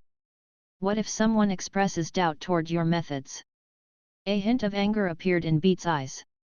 There had never been a chef who had dared to utter such arrogant words to him. I'm confident that I would be able to silence them with my cooking, Mag replied with a smile. You're not going to silence me with just your words. Beat shook his head. Mag undid his shirt's topmost button. Smiling, he asked, Ricky offered his rotisserie as the stakes for our showdown. What have you prepared for me today, head chef Beat? Beat's expression stiffened upon hearing that. He was the head chef of Dukas restaurant, but the restaurant didn't belong to him, nor did he have a restaurant under his own name that he could offer. Boss Mag, if you'd like to add some stakes to the contest, then I can offer the storefront next to Ricky's rotisserie as a prize if you win. Spatch rose to his feet with a smile, and introduced himself. "Nice to meet you, I'm Spatch, the owner of Dukas Restaurant." "All right, then I'll bet Ricky's rotisserie as my part of the steaks." Mag nodded at Spatch before turning back to Beat as he said, "What would you like our cooking contest to comprise of?" "I heard that Mr. Mag is extremely proficient in cooking roast beef. I recently invented a new dish, and the main ingredient in that dish is also beef. I propose we compete with beef as the main ingredient for our dishes. You may use all of the kitchenware that I've brought with me, which includes a roasting rack," Beat proposed. "Are you serious about beef?" Mag raised an eyebrow. This head chef sure was confident. He clearly knew that Ricky had been defeated by none other than his roast beef kebabs, yet he was still proposing a challenge with beef as the main ingredient. However, unbeknownst to him, roast beef kebabs wasn't the only beef dish that Mag could cook now. "Do you have any objections, Mr. Mag?" Beat asked. "Of course not." Mag shook his head with a smile, and said, "However, seeing as we have so many guests present, I propose we let them be the judges of our cooking contest." Many important figures were in attendance at the mid-year banquet held by the Chamber of Commerce. As such, it wouldn't be a difficult task to pick a few neutral judges among them. Hence, a judging panel was soon assembled, consisting of City Lord Michael, President Jeffrey, Shear, Camilla, and the Roth Empire Ambassador, K. Rawls. Mag nodded with satisfaction at the sight of this judging panel. None of them were professional chefs or food critics, but their neutrality could be ensured. It would be very difficult to find a more extravagant judging panel for a cooking contest in Chaos City. 2 portable cooking benches had already been positioned at the center of the banquet hall. On those benches were all types of utensils, kitchenware, and condiments. Beat was already standing in front of the cooking bench on the left. "Who would have thought that we'd be able to witness a cooking contest at the banquet tonight? And to think that one of the competitors would be head chef Beat of Dukas Restaurant, I sure am glad I decided to come tonight. I didn't think that this Mag would actually dare to accept the challenge. If he loses, he's going to have to cough up an entire store." All of the customers began to discuss spiritedly among themselves. They were very much looking forward to this prestigious cooking contest. "I think Boss Mag should cook grilled fish. As soon as the delicious spicy grilled fish is presented to the judging panel, his victory will be ensured." Vivian had her arms crossed with a serious expression on her face. "I think all of Mag's dishes are very delicious, but in a cooking contest like this, it'll be easier to compare and judge the dishes if they use the same main ingredient." Luna was holding Amy's little hand with a slightly nervous look on her face. "Mr. Mag is definitely going to win." Gloria also wore a rather tense expression. She had absolute confidence in Mag's food, but she still couldn't help but be nervous. "Go, Father! Go!" Amy was cheering Mag on with her little hand raised aloft. She was the only one who wasn't nervous at all. It may not hit the spot like fresh blood, but Beat's food is still quite good. "This guy doesn't even look like a chef, will he really be able to make anything delicious?" Camilla was appraising Mag with a skeptical look. "This contest may transform the entire gastronomic industry in the Aiden Square. I wonder what the wily old fox is going to do."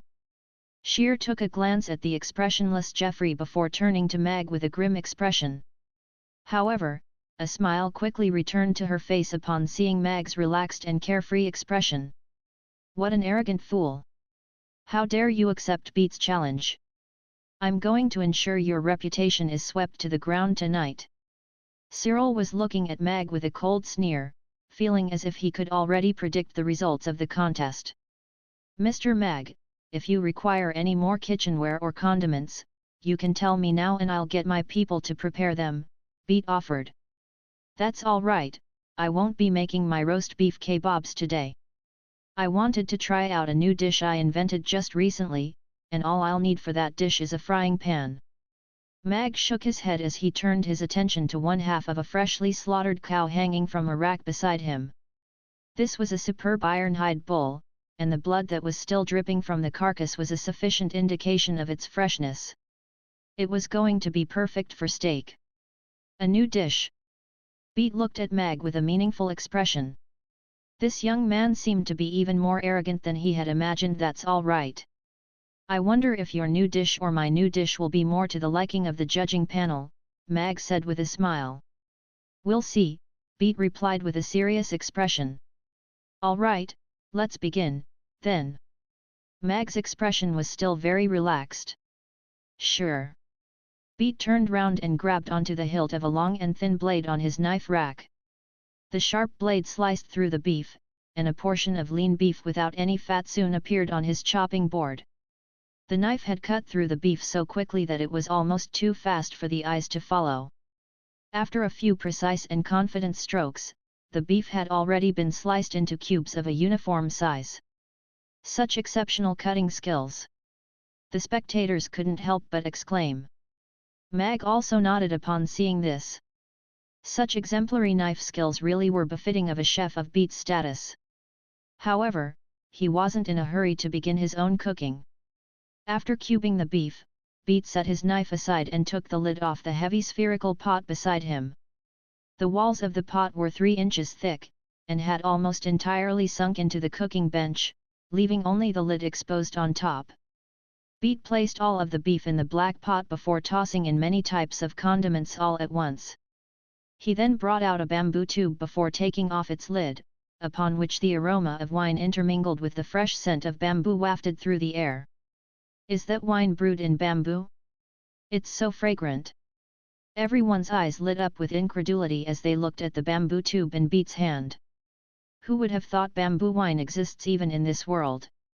Mag was also appraising the wine container in Beat's hand with a hint of surprise on his face. Beat slowly tipped over the bamboo tube in his hand, upon which faint golden elixir-like wine poured into the black pot, emitting an even richer aroma. That's exceptional wine. Looks like the season for bamboo wine is upon us again. Michael inhaled deeply as his eyes lit up. Using bamboo wine to cook beef, as expected, head chef Beat's creativity is unmatched. Looks like Dukas Restaurant is going to add another iconic dish to its menu, Ambassador K-Rawls praised. What's bamboo wine? It certainly smells quite good.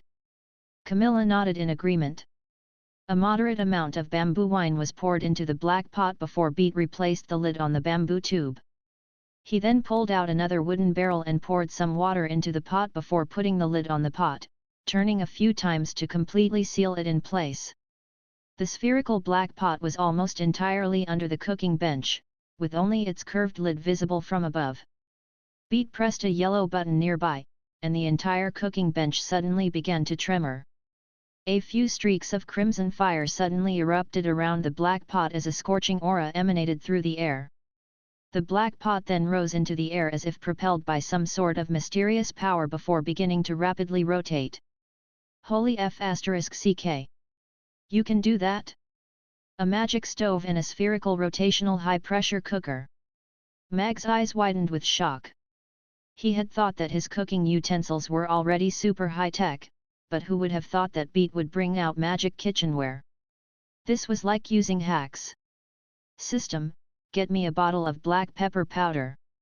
Mag was initially planning to observe how Beat was going to cook his dish, but he didn't think that his opponent would employ such high-tech equipment.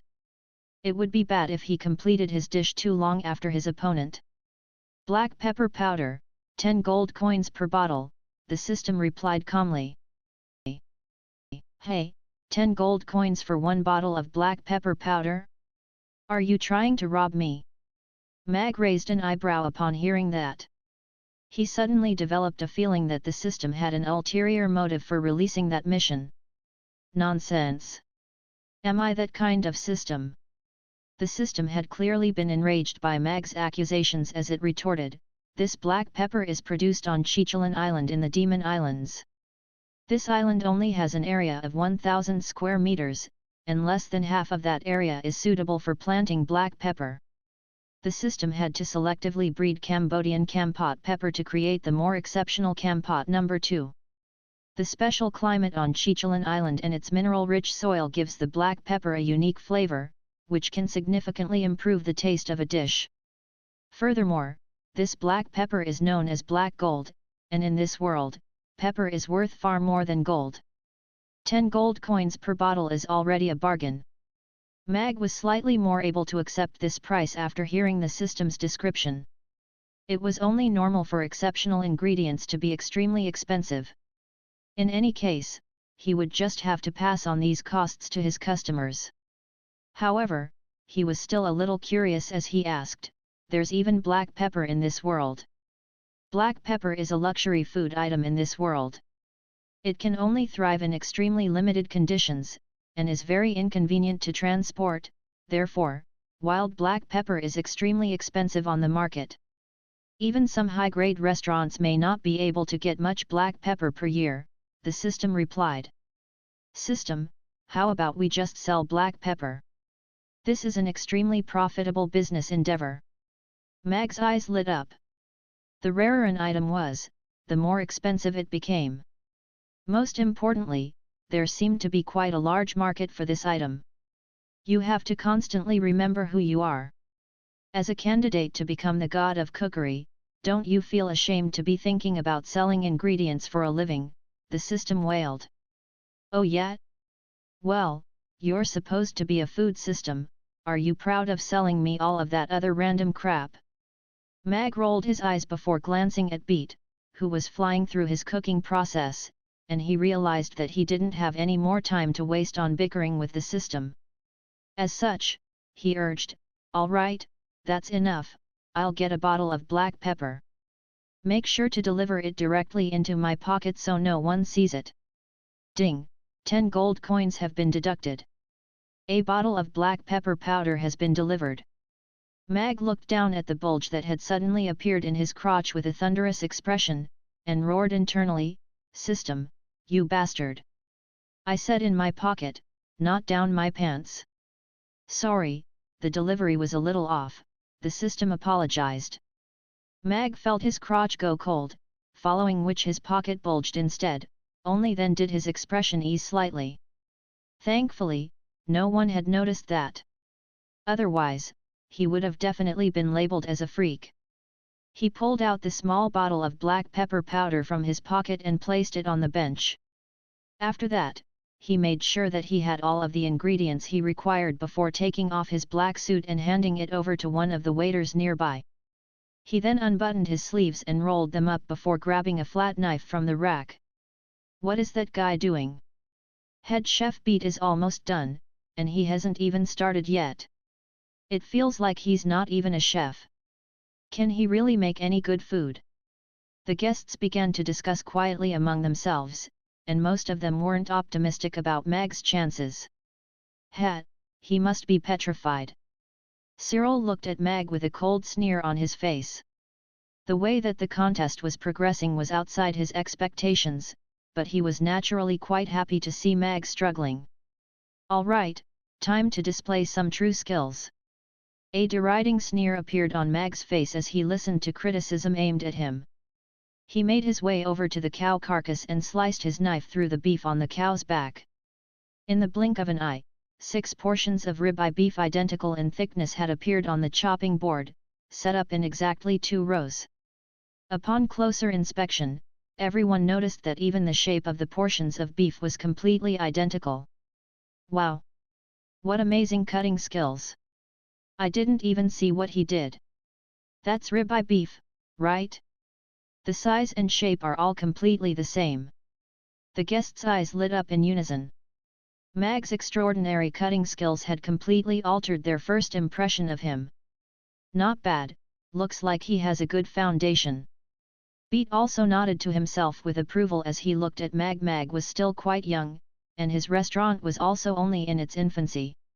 He had a few dishes that were rather renowned, but in Beat's eyes, the customers were surely exaggerating in their praise of his food. In order to become an outstanding chef, an accumulation of practice was imperative.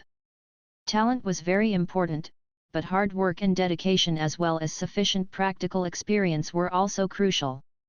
Perhaps Mag satisfied the criteria of talent and hard work, but Beat thought that he would be unable to perfectly gauge his customers' flavor preferences without sufficient practical experience. Beat was cooking a new dish he had just invented, and he was confident that he would be able to win this cooking contest with it. This was only a new dish, yet it had been taste tested on a small scale, and the feedback had been excellent. It was his most prized creation, second only to his roast pig. Mag put down his knife, and wasn't in a hurry to continue cooking. Instead, he made his way over to the judging panel and stopped in front of Sheer with a smile as he asked, "Would I be able to get a glass of red wine brewed by the Buffett family's winery? Are you planning to have a drink before you begin cooking?" Sheer asked with a dainty smile. Beat is using top-grade bamboo wine to cook his beef, and after thinking about it, only young Mistress Sheer's wine can outstrip the wine he's using. As such, I'm requesting a glass of wine for cooking purposes, Mag replied with a smile. I've never tasted beef cooked with red wine before. As expected, you really are an interesting chef, Mr. Mag. Sheer's smile widened at the indirect compliment Mag had delivered regarding her family's winery. She gestured to a waiter who was holding a bottle of red wine, and asked him to pour a glass for Mag. "Thank you." Mag accepted the glass of wine before returning to his cooking bench. He pulled off the knife from the rack again, and began to tenderize the beef with the flat of the blade. After that, he placed the beef onto dishes and used the red wine to marinate it. The high-grade ironhide bull ribeye beef was vibrant and succulent, and after the superb red wine was applied, the rich aroma of wine wafted through the air, making the hue of the beef even more appealing at the same time. Wine with beef, in conjunction with the faint metallic tang of blood, it smells so good. Camilla took a whiff of the aroma wafting toward her, and her eyes abruptly lit up. Crack! A crisp crack sounded from Beat's end as the lid of his spherical pot was removed, sending a rich aroma spilling forth in all directions. The red magic flames had already been adjusted to low heat, and the black pot was placed back at the same spot. Its curved lid had been removed, and a rich aroma wafted forth, making all of the guests' eyes light up with amazement. "It smells so good." Amy inhaled deeply, and her eyes were glittering with praise as she stared at Beat's black pot. Head chef Beat is almost done, yet Boss Mag has only just begun. This is really bad. Vivian was quite concerned. It's all right, Father is super awesome, so we don't have to worry at all. Amy's expression was filled with confidence, and held not even the slightest hint of concern. I feel like just this aroma of beef and bamboo wine is intoxicating me. Indeed, this aroma is really unique. I think the dish will be extremely delicious. As expected of head chef Beat. This may well become one of Dukas restaurant's signature dishes. All of the guests were full of praise for Beat's dish, having already been completely won over by this amazing aroma. The aroma of the wine is indeed cutie good, but the rank odor inherent in the beef has not been taken care of. That's why beef should be stewed in hot water. However, using bamboo wine to stew beef and creating such a delicious aroma is a testament to Beat's creativity and cooking skills. Looks like I can't just write off the top chefs in this world. Mag looked on with a grim expression at Beat, who was adding all types of secondary ingredients into the pot. In the past, he had severely criticized the standard of food in this world, but it appeared that his criticism had been overly harsh. In this world, there were still some chefs with brilliant skills and an innovative mindset. They were the true pillar of the gastronomic industry in this world. Chaos City wasn't renowned all over the Norland continent for its food. Instead, Rodil was known as the city of delicious cuisine, and other races also had their own unique cuisine. Perhaps I should go out more when I get the chance. I should taste the cuisine all over the world and perhaps learn some cooking techniques and methods that are unique to this world, Mag thought to himself. The magic pot that Beat was using had struck him with a lot of inspiration. Even with the kitchenware provided by the system, it was very difficult for him to stew beef in such a short time. That black pot was truly a piece of cutting-edge technology. Furthermore, the ingredients of this world were naturally different from those on Earth. Normal ingredients wouldn't be a problem, but if the tough flesh of some high-tier magic beasts were cooked in a normal pot, it most likely wouldn't become tender even after 3 consecutive days of cooking, let alone be made into a delicious dish. Right at this moment, the system's voice sounded. Magic pressure cooker, 1,000 gold coins each. Buy now to receive a magic stove and 3 magic recharges for free. Mag raised an eyebrow and heaved a resigned sigh. System, you really aren't willing to pass up any opportunity to make money. The system is dedicated to providing the best ingredients and kitchenware. Rest assured, as long as enough money is given, there's nothing that the system can't make. Furthermore, anything produced by the system is guaranteed to be superior to all other competing products on the market. The system sent through a smiling emoji. You sure are humble. Mag pursed his lips as he poured some oil into the frying pan. At the same time, he placed some chopped capsicum and broccoli into a boiling pot of water. The frying pan was very large, and could easily be used to cook 6 steaks at once. The design of the magic stove was slightly similar to that of a gas stove. After turning the stove on, the flame could be adjusted. The energy source consisted of 3 scorching fire crystals. These crystals were found beneath molten lava, and contained an extremely high amount of fire element. After being refined in a magic spell formation, it would become a controllable source of energy to be used in magic stoves. This was the first time that Mag was using a magic stove. Aside from the fact that it took some time for him to get used to the heat settings on the stove, everything else went without a hitch. As Beat added more ingredients and condiments into the pot, the aroma of beef became richer and more alluring. He was using a long-handled ladle to stir the contents of the black pot, and as the steam rose up into the air, everyone's attention was drawn to his cooking bench. Many people were already gulping down their drool. A pleased smile appeared on Spatch's face as he nodded to himself. He took a glance at Mag, and his smile became even more vibrant. Securing a storefront with such ease was naturally something worthy of joy. Furthermore, the reputation and influence of Dukas Restaurant would also be enhanced following a victory here. It was killing several birds with one stone. As for the instruction that the president had given him, he would also be able to complete it to perfection. In Chaos City, Dukas Restaurant stood at the pinnacle of the gastronomic industry. No one had been able to overtake them in several decades, and no one would be able to outstrip them in the future, either. Mr. Mag, will you be able to turn the tables? Sheer took a glance at Spatch, and some things were already apparent to her. However, if Mag couldn't even win a cooking contest like this, then there was no way that he would be able to break Dukas Restaurant's reign of supremacy in Chaos City. As such, there would be no point in cooperating with him. Business was business, after all, and she never made unprofitable investments. Just as everyone was eagerly awaiting the completion of Beat's dish, Mag had only just begun to prepare his secondary ingredients before placing all 6 pieces of steak into the frying pan. Sizzle. The beef that had been marinated with wine was placed into the scorching hot frying pan, emitting a delightful sizzling sound. The rich aroma of wine immediately spilled forth. It was like a sharp sword in conjunction with the aroma of the beef, piercing straight through the aroma of the stewed beef.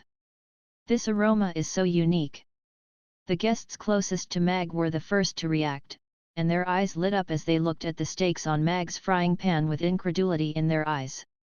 The large chunks of steak don't look very appetizing, but this aroma is so alluring. As expected, the red wine from the Buffett family's winery is very exquisite. The wine that young Mistress Shear drinks is the best of the best. Using it to cook beef would surely create a delectable flavor. The guests began to discuss quietly among themselves, developing a certain degree of interest in Mag's beef dish. Mag placed another, smaller, frying pan onto another stovetop before tossing in a block of butter along with some other condiments. He poured in a small portion of the black pepper powder in the bottle, and then poured in a large bowl of water as he began to cook the black pepper broth. Head chef Beat is already done, someone exclaimed. Everyone turned toward Beat upon hearing this, just in time to see Beat ladling beef into a series of small bowls with decorative edges. The tender beef and golden potatoes were all embroiled in rich golden broth, creating an extremely appetizing combination. "I'm finished." Beat put down his ladle and turned in Mag's direction. Two waiters hurried forward, and carefully carried a bowl of stewed beef to each of the 5 judges. "This one's medium, it should be perfect for Mistress Bartoli," Beat thought to himself as they placed the first steak on a plate. In the freshly stewed potatoes and beef, the dark brown cubes of beef had been cooked to an extremely tender state, yet still retained their shape and structural integrity. The golden potatoes had also been sliced into cubes, and a layer of thick golden broth had been drizzled over them. The rich aroma of the dish wafted through the air, and the eyes of the 5 judges lit up in unison. "It looks really delicious. I really want to know how that beef was made." Head chef Beat's cooking skills are beyond reproach. "I can tell just from this aroma that this is going to be one of the Dukas restaurant's future signature dishes. I'm going to visit Dukas restaurant tomorrow. I wonder if they're going to release this as a new dish." The guests all looked on with sparkling eyes. Many of them were regular customers of Dukas restaurant, so prices that were expensive to normal people were still quite acceptable in their eyes. The flavor of the beef has been perfectly retained, yet it's only become richer following the cooking process. "This is the first time I've seen beef and potatoes stewed together. I wonder what kind of surprise head chef Beat is going to offer." Michael was the first one to pick up his chopsticks. He tasted a piece of potato first. The soft potato was covered in decadent beef broth, and the more he chewed, the more delicious the flavor became. This was a brand new spin on the age-old ingredient of potatoes, and his eyes immediately lit up. He then had a piece of beef. The beef was so soft and tender that he was almost unable to pick it up with his chopsticks.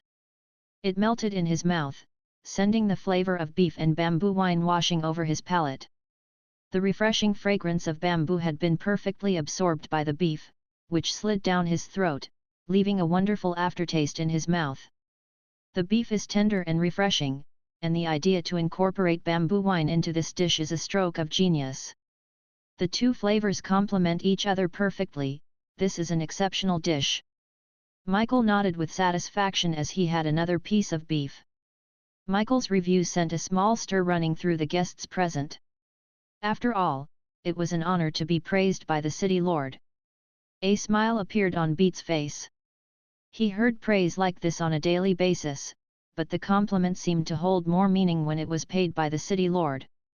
Beat turned to look at Mag, who was still carefully frying his steaks, and his expression completely relaxed. The cooking method that Mag was employing was very special. At the very least, Beat had never seen beef cooked in such a manner. This showed that he wasn't lying. This was indeed a new dish that he had only recently invented.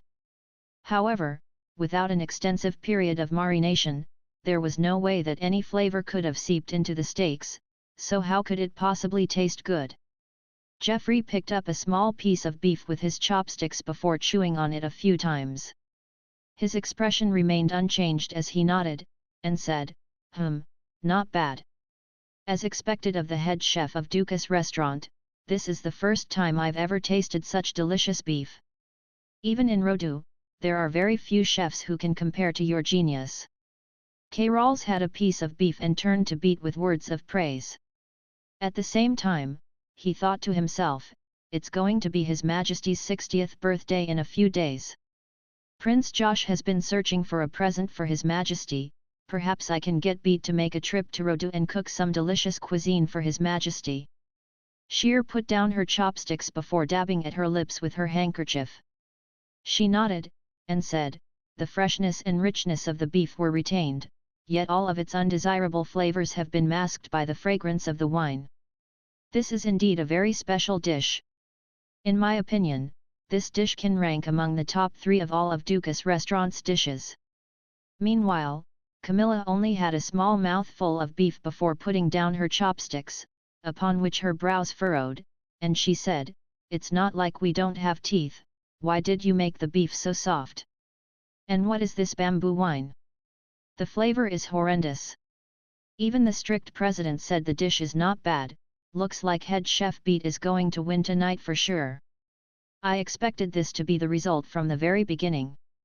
Looks like Mistress Bartoli doesn't like the bamboo wine. Even so, it's still 4 votes to 1, head chef Beat will still come out on top. That might not be the case. Perhaps Mistress Bartoli will prefer head chef Beat's dish over that guy's dish. After tasting the dish, all 5 judges gave their own reviews, triggering a heated discussion among the guests present. In many people's eyes, there was no doubt that Beat was going to secure a landslide victory. Looks like this one's in the bag, Spatch murmured to himself as he took a sip of wine. He was still the absolute authority in Chaos City's gastronomic industry. Right at this moment, Mag's voice sounded. I'm finished as well. Everyone turned in Mag's direction in unison. There were 6 plates positioned in front of his frying pan, each of which was carrying a piece of beef. Capsicum and spinach were used to embellish the dish, and a rich grey sauce had been poured over the beef. This aroma is so unique. Did he use some sort of special condiment? I can smell it too. If I'm not mistaken, that should be the aroma of black pepper. Black pepper? You mean that condiment that's known as black gold? Black pepper is indeed more expensive than gold. Last time, our chef managed to get some, and it cost him 10 dragon coins. However, that delicious flavor really makes the price worth it. The aroma of black pepper proliferated through the air, and the people who had tasted black pepper before quickly managed to identify this unique scent. Black pepper. Beat looked at the steaks in front of Mag with his brows slightly furrowed in surprise. I've never heard of anyone using black pepper to cook beef. I only use it to give my roast pig an extra kick. Where did he even manage to get black pepper? Please give that portion to Mistress Bartoli, then give the other 4 to the 4 judges. Don't forget to pair the dishes with knives and forks. Mag delivered a series of instructions to the waiters nearby before picking up the final plate and pointing toward Amy as he said, "Please get me a knife and a fork, and give this plate to that little girl over there." Even in a cooking contest, he still hasn't forgotten to cook for his daughter. This man is a really good father. Luna thought to herself as many people turned to look at Amy. Wow, father made some for me too. Amy's eyes immediately lit up at the sight of the waiter walking toward her. This is steak. The proper way to eat it is to slice it into small pieces using your knife, then stab it with your fork and dip it in some sauce before eating, Mag introduced with a smile. How could you use such exceptional red wine to cook beef? What a waste! Camilla looked at Mag before absent-mindedly doing as she was instructed and placing a piece of steak into her mouth. This flavor! Camilla's eyes abruptly widened. Rib! The collar of her sexy tight-fitting dress immediately tore open. Her clothes tore open. A slightly peculiar expression appeared on Mag's face at the sight of Camilla's wardrobe malfunction, but he certainly wasn't going to look away from such a stunning view. The sliver of her cleavage that had already been revealed in the first place was further lengthened downward. The torn collar didn't actually expose much of anything that shouldn't have been exposed, but the visual stimulus coupled with the auditory stimulus of her clothes tearing open still drew a lot of attention. However, that black cat suddenly raised its head, obscuring her cleavage as it looked around at all the men with a menacing light in its green eyes. Meanwhile, Camilla seemed to have been completely unaware of her wardrobe malfunction. She was carefully savoring her steak as she looked down at her plate with an incredulous expression. The beef was tinged with bloody fibers, and the faint metallic tang of blood came wafting toward her as if the steak hadn't been fully cooked. However, it was exactly this half-cooked portion of beef that was proving to be completely irresistible to her. Even though the beef wasn't fully cooked, its usual rank odor had completely disappeared. The juices within the beef intermingled with red wine spilled into her mouth, creating a perfect flavor combination that she simply couldn't get enough of. However, what was even more astonishing to her was the sauce. The seemingly mundane and nondescript grey sauce seemed to possess some type of magical power as it wreaked havoc within her mouth. The flavors of the condiments in the sauce layered on top of one another, and among those flavors, there was an especially unique and spicy flavor. That condiment stood at the pinnacle of all of the condiments, and in the instant that it spilled onto her palate, she felt as if there were a tiny fairy dancing around the tip of her tongue. The beef clashed with the mildly spicy sauce, and the unique condiment tore through the beef's defenses, causing the two to combine perfectly and elevating the flavor or the steak to a whole new level. As she gently chewed on the beef, Camilla felt as if she were sitting in a bathtub that was filled with red wine. The velvet-smooth red wine gently washed over her body, while a scorching sensation flowed down her throat before traveling toward her chest. The warm sensation made her want to moan with pleasure. Camilla swallowed the mouthful of beef, and despite her best efforts, a faint moan still escaped her lips. She looked at the steak in front of her with sparkling eyes, and praised, "Delicious! Incredibly delicious! Only red wine of this caliber is worthy of such delicious beef." She then quickly delivered another morsel of beef into her mouth with her fork, and a completely intoxicated look appeared on her face. She simply couldn't stop. Gulp! The sound of drool being swallowed rang out among the crowd. However, it was unknown whether the guests were salivating over Camilla's steak or over Camilla herself. "Is it really that delicious? Even her clothes have torn open." Sheer glanced at Camilla before looking down at her steak with a hesitant expression. She picked up her knife and fork in a graceful manner before delivering a morsel of steak into her mouth. At the same time, she intentionally laid her hand over the collar of her dress. "Rib!" The faint sound of tearing cloth rang out again. Sheer's collar split apart right beneath her hand, revealing a small sliver of fair skin that captivated the onlooker's imagination. However, Sheer seemed to be completely oblivious to this herself. Her eyes slowly closed as she carefully savored the delicious flavor wreaking havoc in her mouth. Sheer wasn't an avid drinker, but she would always have a small glass of premium wine brewed in her family's winery before she went to bed every night. Not only could it improve her sleep, it also had a positive cosmetic effect. As such, she was very familiar with the flavor of this red wine. If the stewed beef that Beat had made using bamboo wine had struck her as something unique, then steak cooked using the red wine she had provided could only be referred to as a wildly pleasant surprise. There wasn't a large quantity of wine in the beef, but it was just enough to eradicate the beef's rank odor while perfectly preserving the freshness of the beef itself.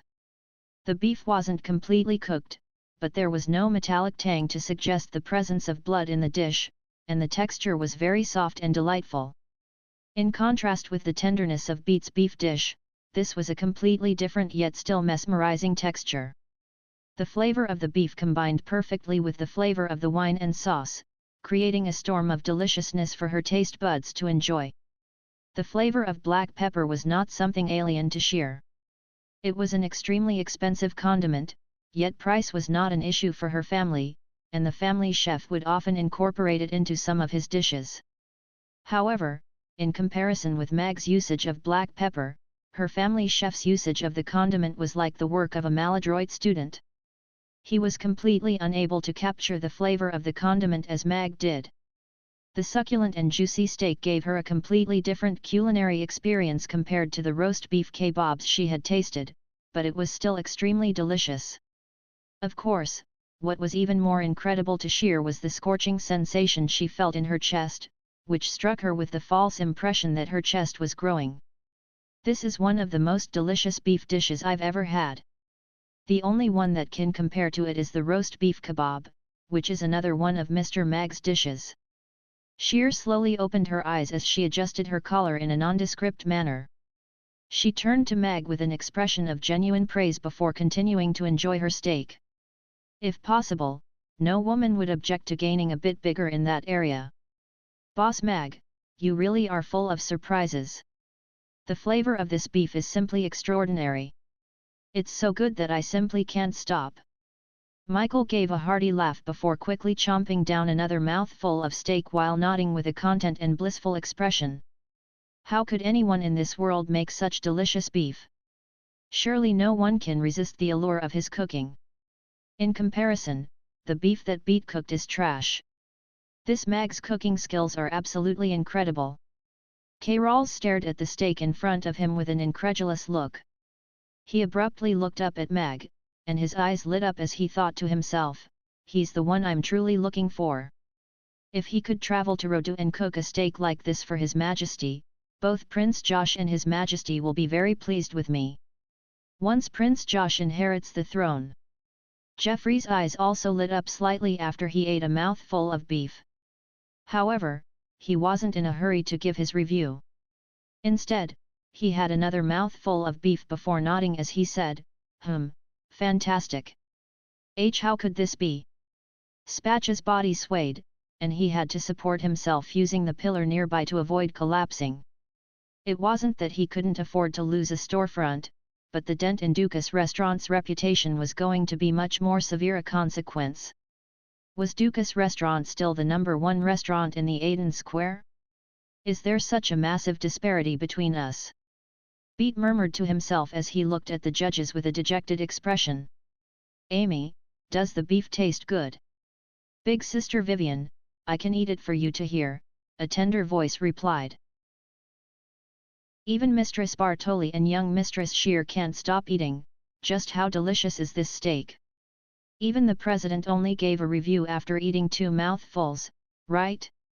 He clearly prefers this steak over head chef Beat's stewed beef. The city lord is also full of praise for this dish. I suddenly really want to go dine at Boss Mag's restaurant. The guests discussed quietly among themselves with undisguised curiosity and anticipation on their faces. The special aroma of beef combined with black pepper made one salivate uncontrollably. Many people had turned toward Amy, who had placed her plate on a stool, and was eating her steak in a rather maladroit manner. Despite the slight difficulty she was experiencing with her knife and fork, her expression was filled with bliss. She stabbed her fork into a morsel of beef before putting it into her little mouth and chewing happily. Her little face was alight with a blissful smile, and there was still a trace of sauce hanging from the corner of her lips. The way she was eating the dish made the steak appear even more irresistible. Little Amy, don't think I won't bash you just because you're adorable. If you get on my bad side, I'm super fierce. Vivian looked at Amy with a grumpy expression. Never would she have thought that she would be messed with by a little girl someday. Really? Anna looked at Vivian with a pitiable expression before handing her fork over to Luna as she said, Teacher Luna, Big Sister Vivian is growling at me. I'll give my beef to you, and we won't be friends with her anymore. Why are you acting like a child? Luna looked at Vivian with an exasperated smile on her face. She then patted Amy's head, and said, That's all right, Amy, you can have the steak. But I am a child. Vivian harumphed. She glanced at the steak on Amy's plate, and murmured to herself, I don't even want that steak.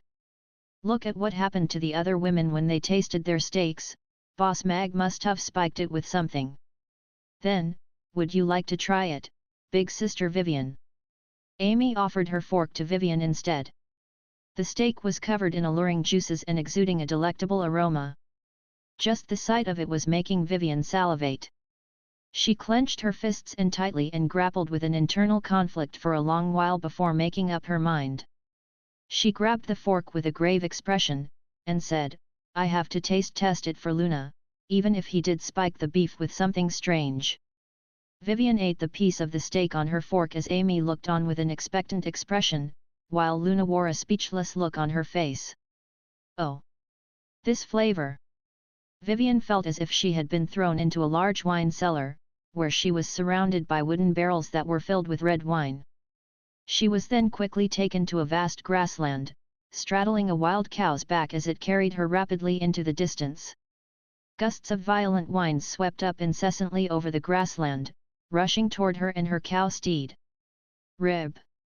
Even though she was already mentally prepared, Vivian still felt as if her clothes had been torn as a result of the flavor's explosion. That was a completely uncontrollable feeling.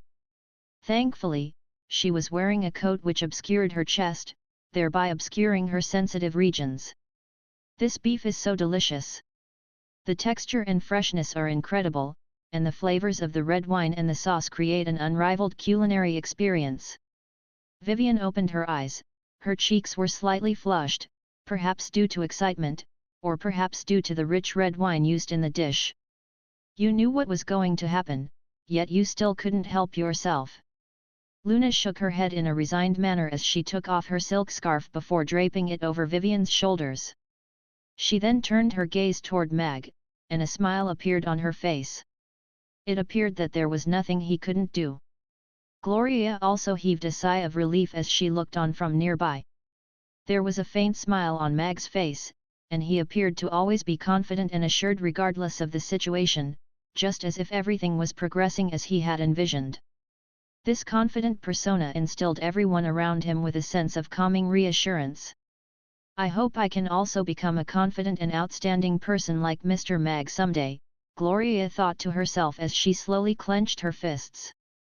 Ding! The sound of fork striking plate rang out. Camilla looked down at her empty plate with a dumbstruck expression. Before she knew it, the entire plate full of steak and vibrant secondary ingredients had ended up in her stomach, without even as much as a single trace left. Furthermore, even after eating so much, she was still left craving more. This guy's cooking skills are far superior to Beats. Also, he's got quite a nice figure and that mustache of his is pretty sexy.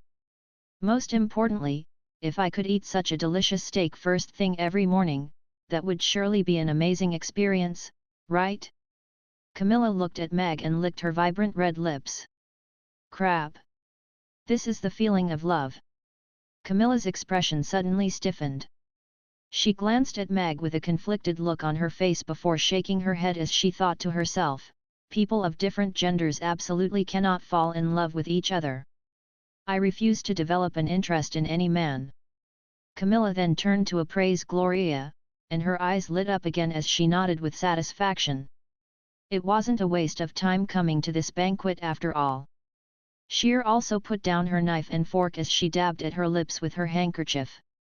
She turned her gaze toward Mag with a smile in her eyes. Looks like the gastronomic industry of Chaos City is going to be overhauled.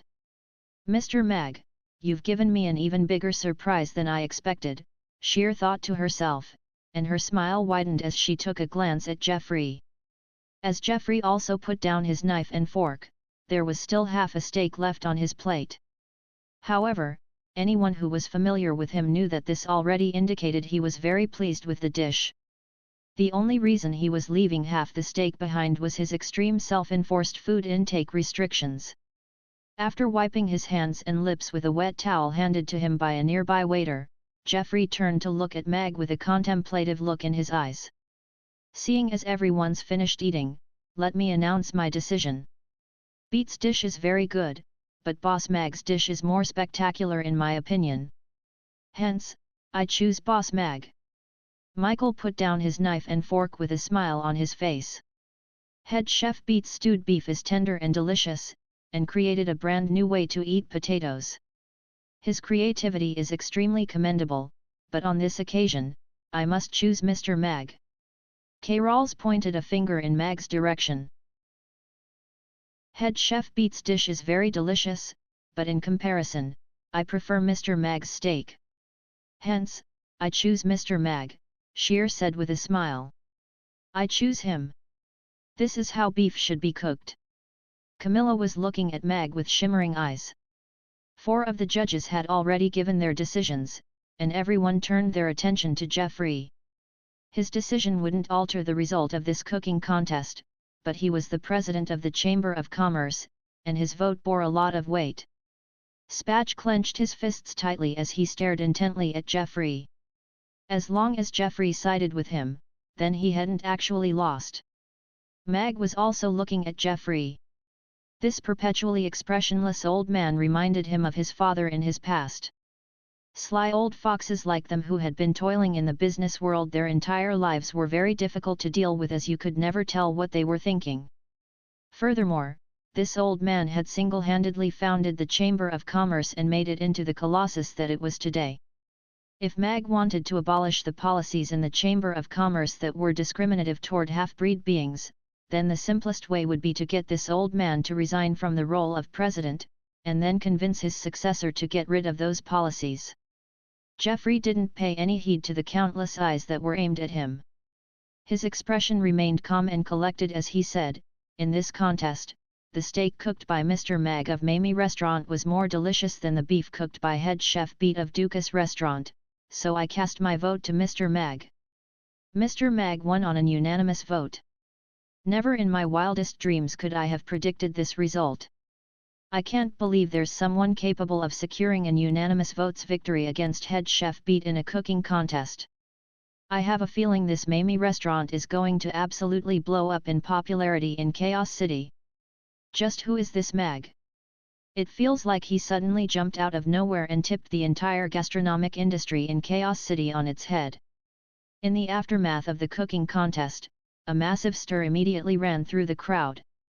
Watching this cooking contest had been like sitting on a roller coaster ride, and aside from the small proportion of guests who had dined at Mamie Restaurant before, no one present anticipated such a result. As opposed to focusing on the result of this cooking contest, all of the guests were more interested in Mag himself. From the very beginning, he had received special attention from young Mistress Shear and the City Lord. Furthermore, he had just crushed head chef Beat in a cooking contest in a landslide victory, firmly landing in the limelight. Most of the guests present were exceptional businessmen in Chaos City, and their business sense told them that a rising star like Mag was definitely someone they should get acquainted with. How could this be? Cyril looked at the triumphant Mag and the dejected Beat with a stunned expression. Things had progressed completely contrary to his expectations. He had already prepared in his head a script for the tirade of insults that he was going to deliver to Mag, but he didn't get a chance to utter any of them. He had thought that Mag would make himself a laughingstock tonight, losing a valuable storefront in the process. However, what actually transpired was that Dukas Restaurant and Beat had both become his stepping stones, propelling him to even higher levels of renown and popularity. Only I deserve to receive such widespread attention and admiration. Cyril's fists were tightly clenched and he gritted his teeth, looking as if he wanted to eat Mag alive. Is the president giving up on Dukas Restaurant? Spatch's body swayed as he was sent into a complete panic. Some new up-and-coming restaurants would pop up in the Aden Square every single year. Among them, there was no lack of restaurants that offered good food and a decent dining environment. However, none of them could stand the test of time. All of them either closed down or gradually fell into obscurity, and none of them could pose a substantial threat to Dukas Restaurant. However, Spatch could sense a hint of danger and pressure from Mag. This was a young yet calm opponent. Furthermore, this opponent was extremely proficient at his craft, and seemed to have strong ties with many important figures. Even the president, who had always firmly stood behind Dukas Restaurant, was no longer throwing his support behind them. That was the most bitter pill to swallow for him. "Thank you." Mag nodded before turning to the depressed Beat as he said in a genuine voice, "You are undoubtedly an outstanding chef." Beat raised his downcast head upon hearing that, and a new light seemed to have been ignited in his eyes. He looked at Mag and opened his mouth as if he were going to say something. However, before he could say anything, Mag crossed his arms with a smile, and said, "Of course, there's still a large gap between you and me. I'm the one who's going to redefine the concept of delicious cuisine in this world, and today, I'm refining the concept of how beef should be cooked." Beat's words immediately got stuck in his throat, and he looked at Mag with his mouth slightly agape like a floundering fish, unsure how to respond to that. The entire banquet hall fell silent. All of the guests were looking at Mag and Beat with peculiar expressions. They felt like Mag's words were a little arrogant, but those words were beyond reproach considering they had been spoken by Mag. Beat was the one who had issued the challenge, and Mag had merely reiterated his vision. "System, I said something so embarrassing already, that should be enough to complete the bonus mission, right?" Mag said internally. "Also, are you sure it's a good idea for me to be drawing hatred and resentment to myself like this? What if the resentment from these chefs exceeds a certain threshold, and I get transmigrated back to my original world?" "Don't worry, something like that definitely won't happen," the system promised. In your current situation, there's no way that you'll get a second opportunity to transmigrate. Instead, you'll get struck by lightning instead. If worse comes to worst, I can plead with God to decrease the voltage on the lightning strike. Will that make any difference? Not really, you'll die either way. Piss off. Mag's expression darkened. As expected, this system wasn't reliable at all. Ding! Congratulations on securing victory in the cooking contest, you will receive one opportunity to spin the God of Cookery upgrade wheel. Ding! Congratulations on completing the bonus mission to draw more hatred to yourself, you will receive the opportunity to spin the God of Cookery upgrade wheel. The system's voice sounded. Mr. Mag, you are indeed a genius, and it's a good thing for chefs all over Chaos City that a target like you exists for us to strive for. Beat took a deep breath and looked at Mag with a serious expression as he said, however, I firmly believe that your way of cooking beef is not the only right way. I hope I'll have another opportunity to compete with you in a cooking contest in the future. I can wait for you. Mag nodded with a hint of a smile in his eyes. This was the pride that a true chef should possess. Father won. Father is the best. Amy raised her knife and fork high above her head with an elated look on her little face. Her adorable display drew smiles from many of the guests around her. None of the defective qualities present in half-breed beings seemed to be present in her, and they were beginning to wonder whether their prejudice against half-breed beings was actually correct or not. Sheer made her way over to Mag with an elegant smile on her face, and asked, Mr. Mag, I'd like to have a chat with you. Do you have some time on your hands at the moment? The spectacular cooking contest provided quite an interesting interlude for the banquet. With City Lord Michael and President Jeffrey present, Spatch naturally wouldn't be able to go back on his word and refuse to hand over the promised storefront to Mag. Aside from earning himself a storefront, Mag had also become renowned among the upper-class circles of Chaos City. As such, there was no doubt that he was the biggest winner to emerge from this banquet. All of the businessmen that wanted to make Mag's acquaintance could only look on from the sidelines upon seeing him being approached by Sheer. Compared to the beautiful and wealthy young Mistress Sheer, portly middle-aged men like them were clearly far less attractive. However, that didn't put an end to the discussions being held about Mag. The annual mid-year banquet gathered all of the most exceptional businessmen in Chaos City, and many significant deals were struck at the banquet per year. As such, there were countless opportunities lurking behind such an event. Men were scrambling for opportunities to boast about their earnings for the first half the year, while women gathered together in small circles, showing off their jewelry and attire, and talking about how expensive the items were or what strings they had to pull in order to obtain those items, drawing envious glances from the other women in their circle in the process. Those were conversation topics that were always in fashion among women, particularly women like them who only needed to think about how to spend money every day. Ms. Gloria's dress is so beautiful.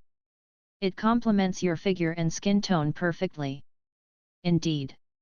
She looks like a goddess who has just come down from the heavens.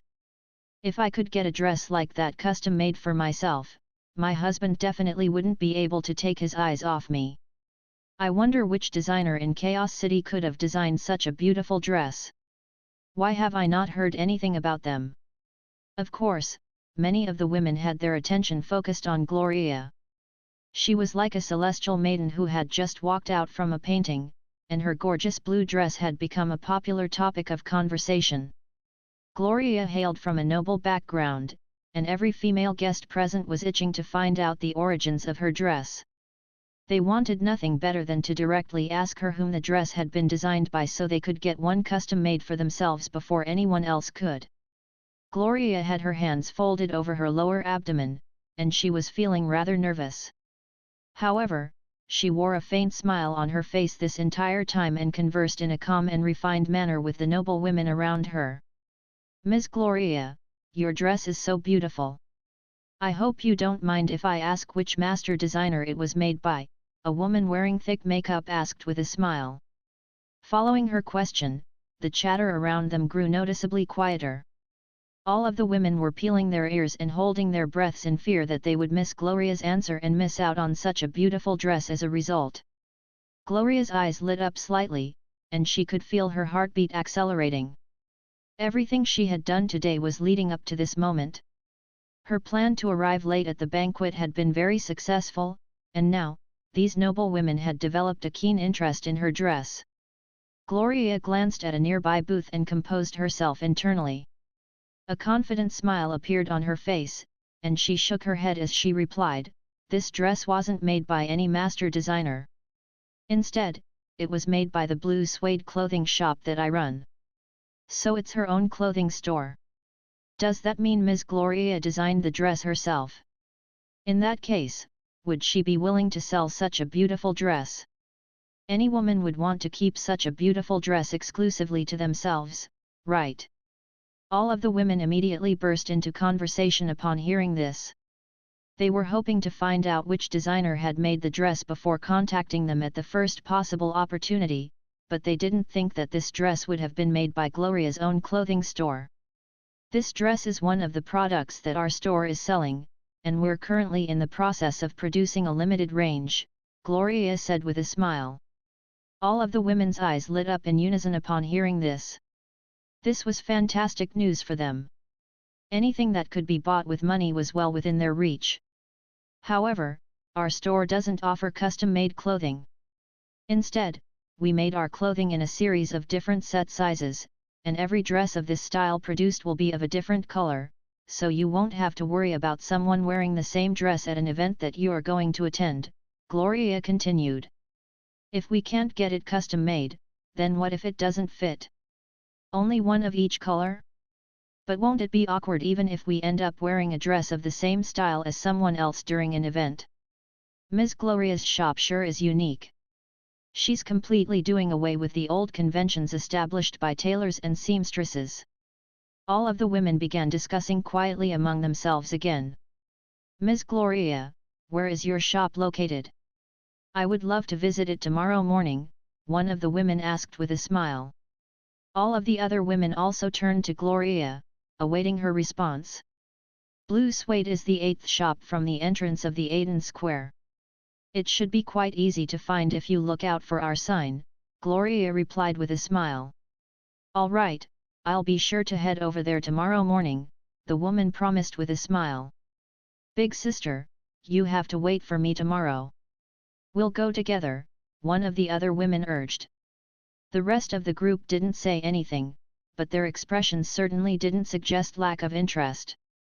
Instead, they were contemplating how they would be able to secure such a beautiful dress before everyone else. Gloria still maintained a faint smile on her face, seemingly unaffected by the enthusiasm of the women around her. At the same time, her hands, which were tightly folded over her lower abdomen, gradually relaxed. At this moment, in one of the VIP booths, Mag gently swirled the wine in his crystal glass, and was slightly entranced by the sight of rich translucent liquid. It was a pity that such exceptional wine couldn't be enjoyed in a goblet. Crystal glasses were more valuable, but they lacked the grace and exuberance of goblets. "Mr. Mag, have you considered my proposal from last time?" Sheer took a sip of red wine as she sat across from Mag. The wine made the color of her lips even more vibrant, creating quite an alluring sight in the dim yellow light. "Sorry, young Mistress Sheer, but I have no intention of joining the Chamber of Commerce, as some of its policies go against my morals and ethical code." Mag placed his glass onto the table and shook his head in response. She really was beautiful, just like a vibrant red rose, but she was a rose with thorns. In comparison, Mag preferred the thornless white rose that was Gloria.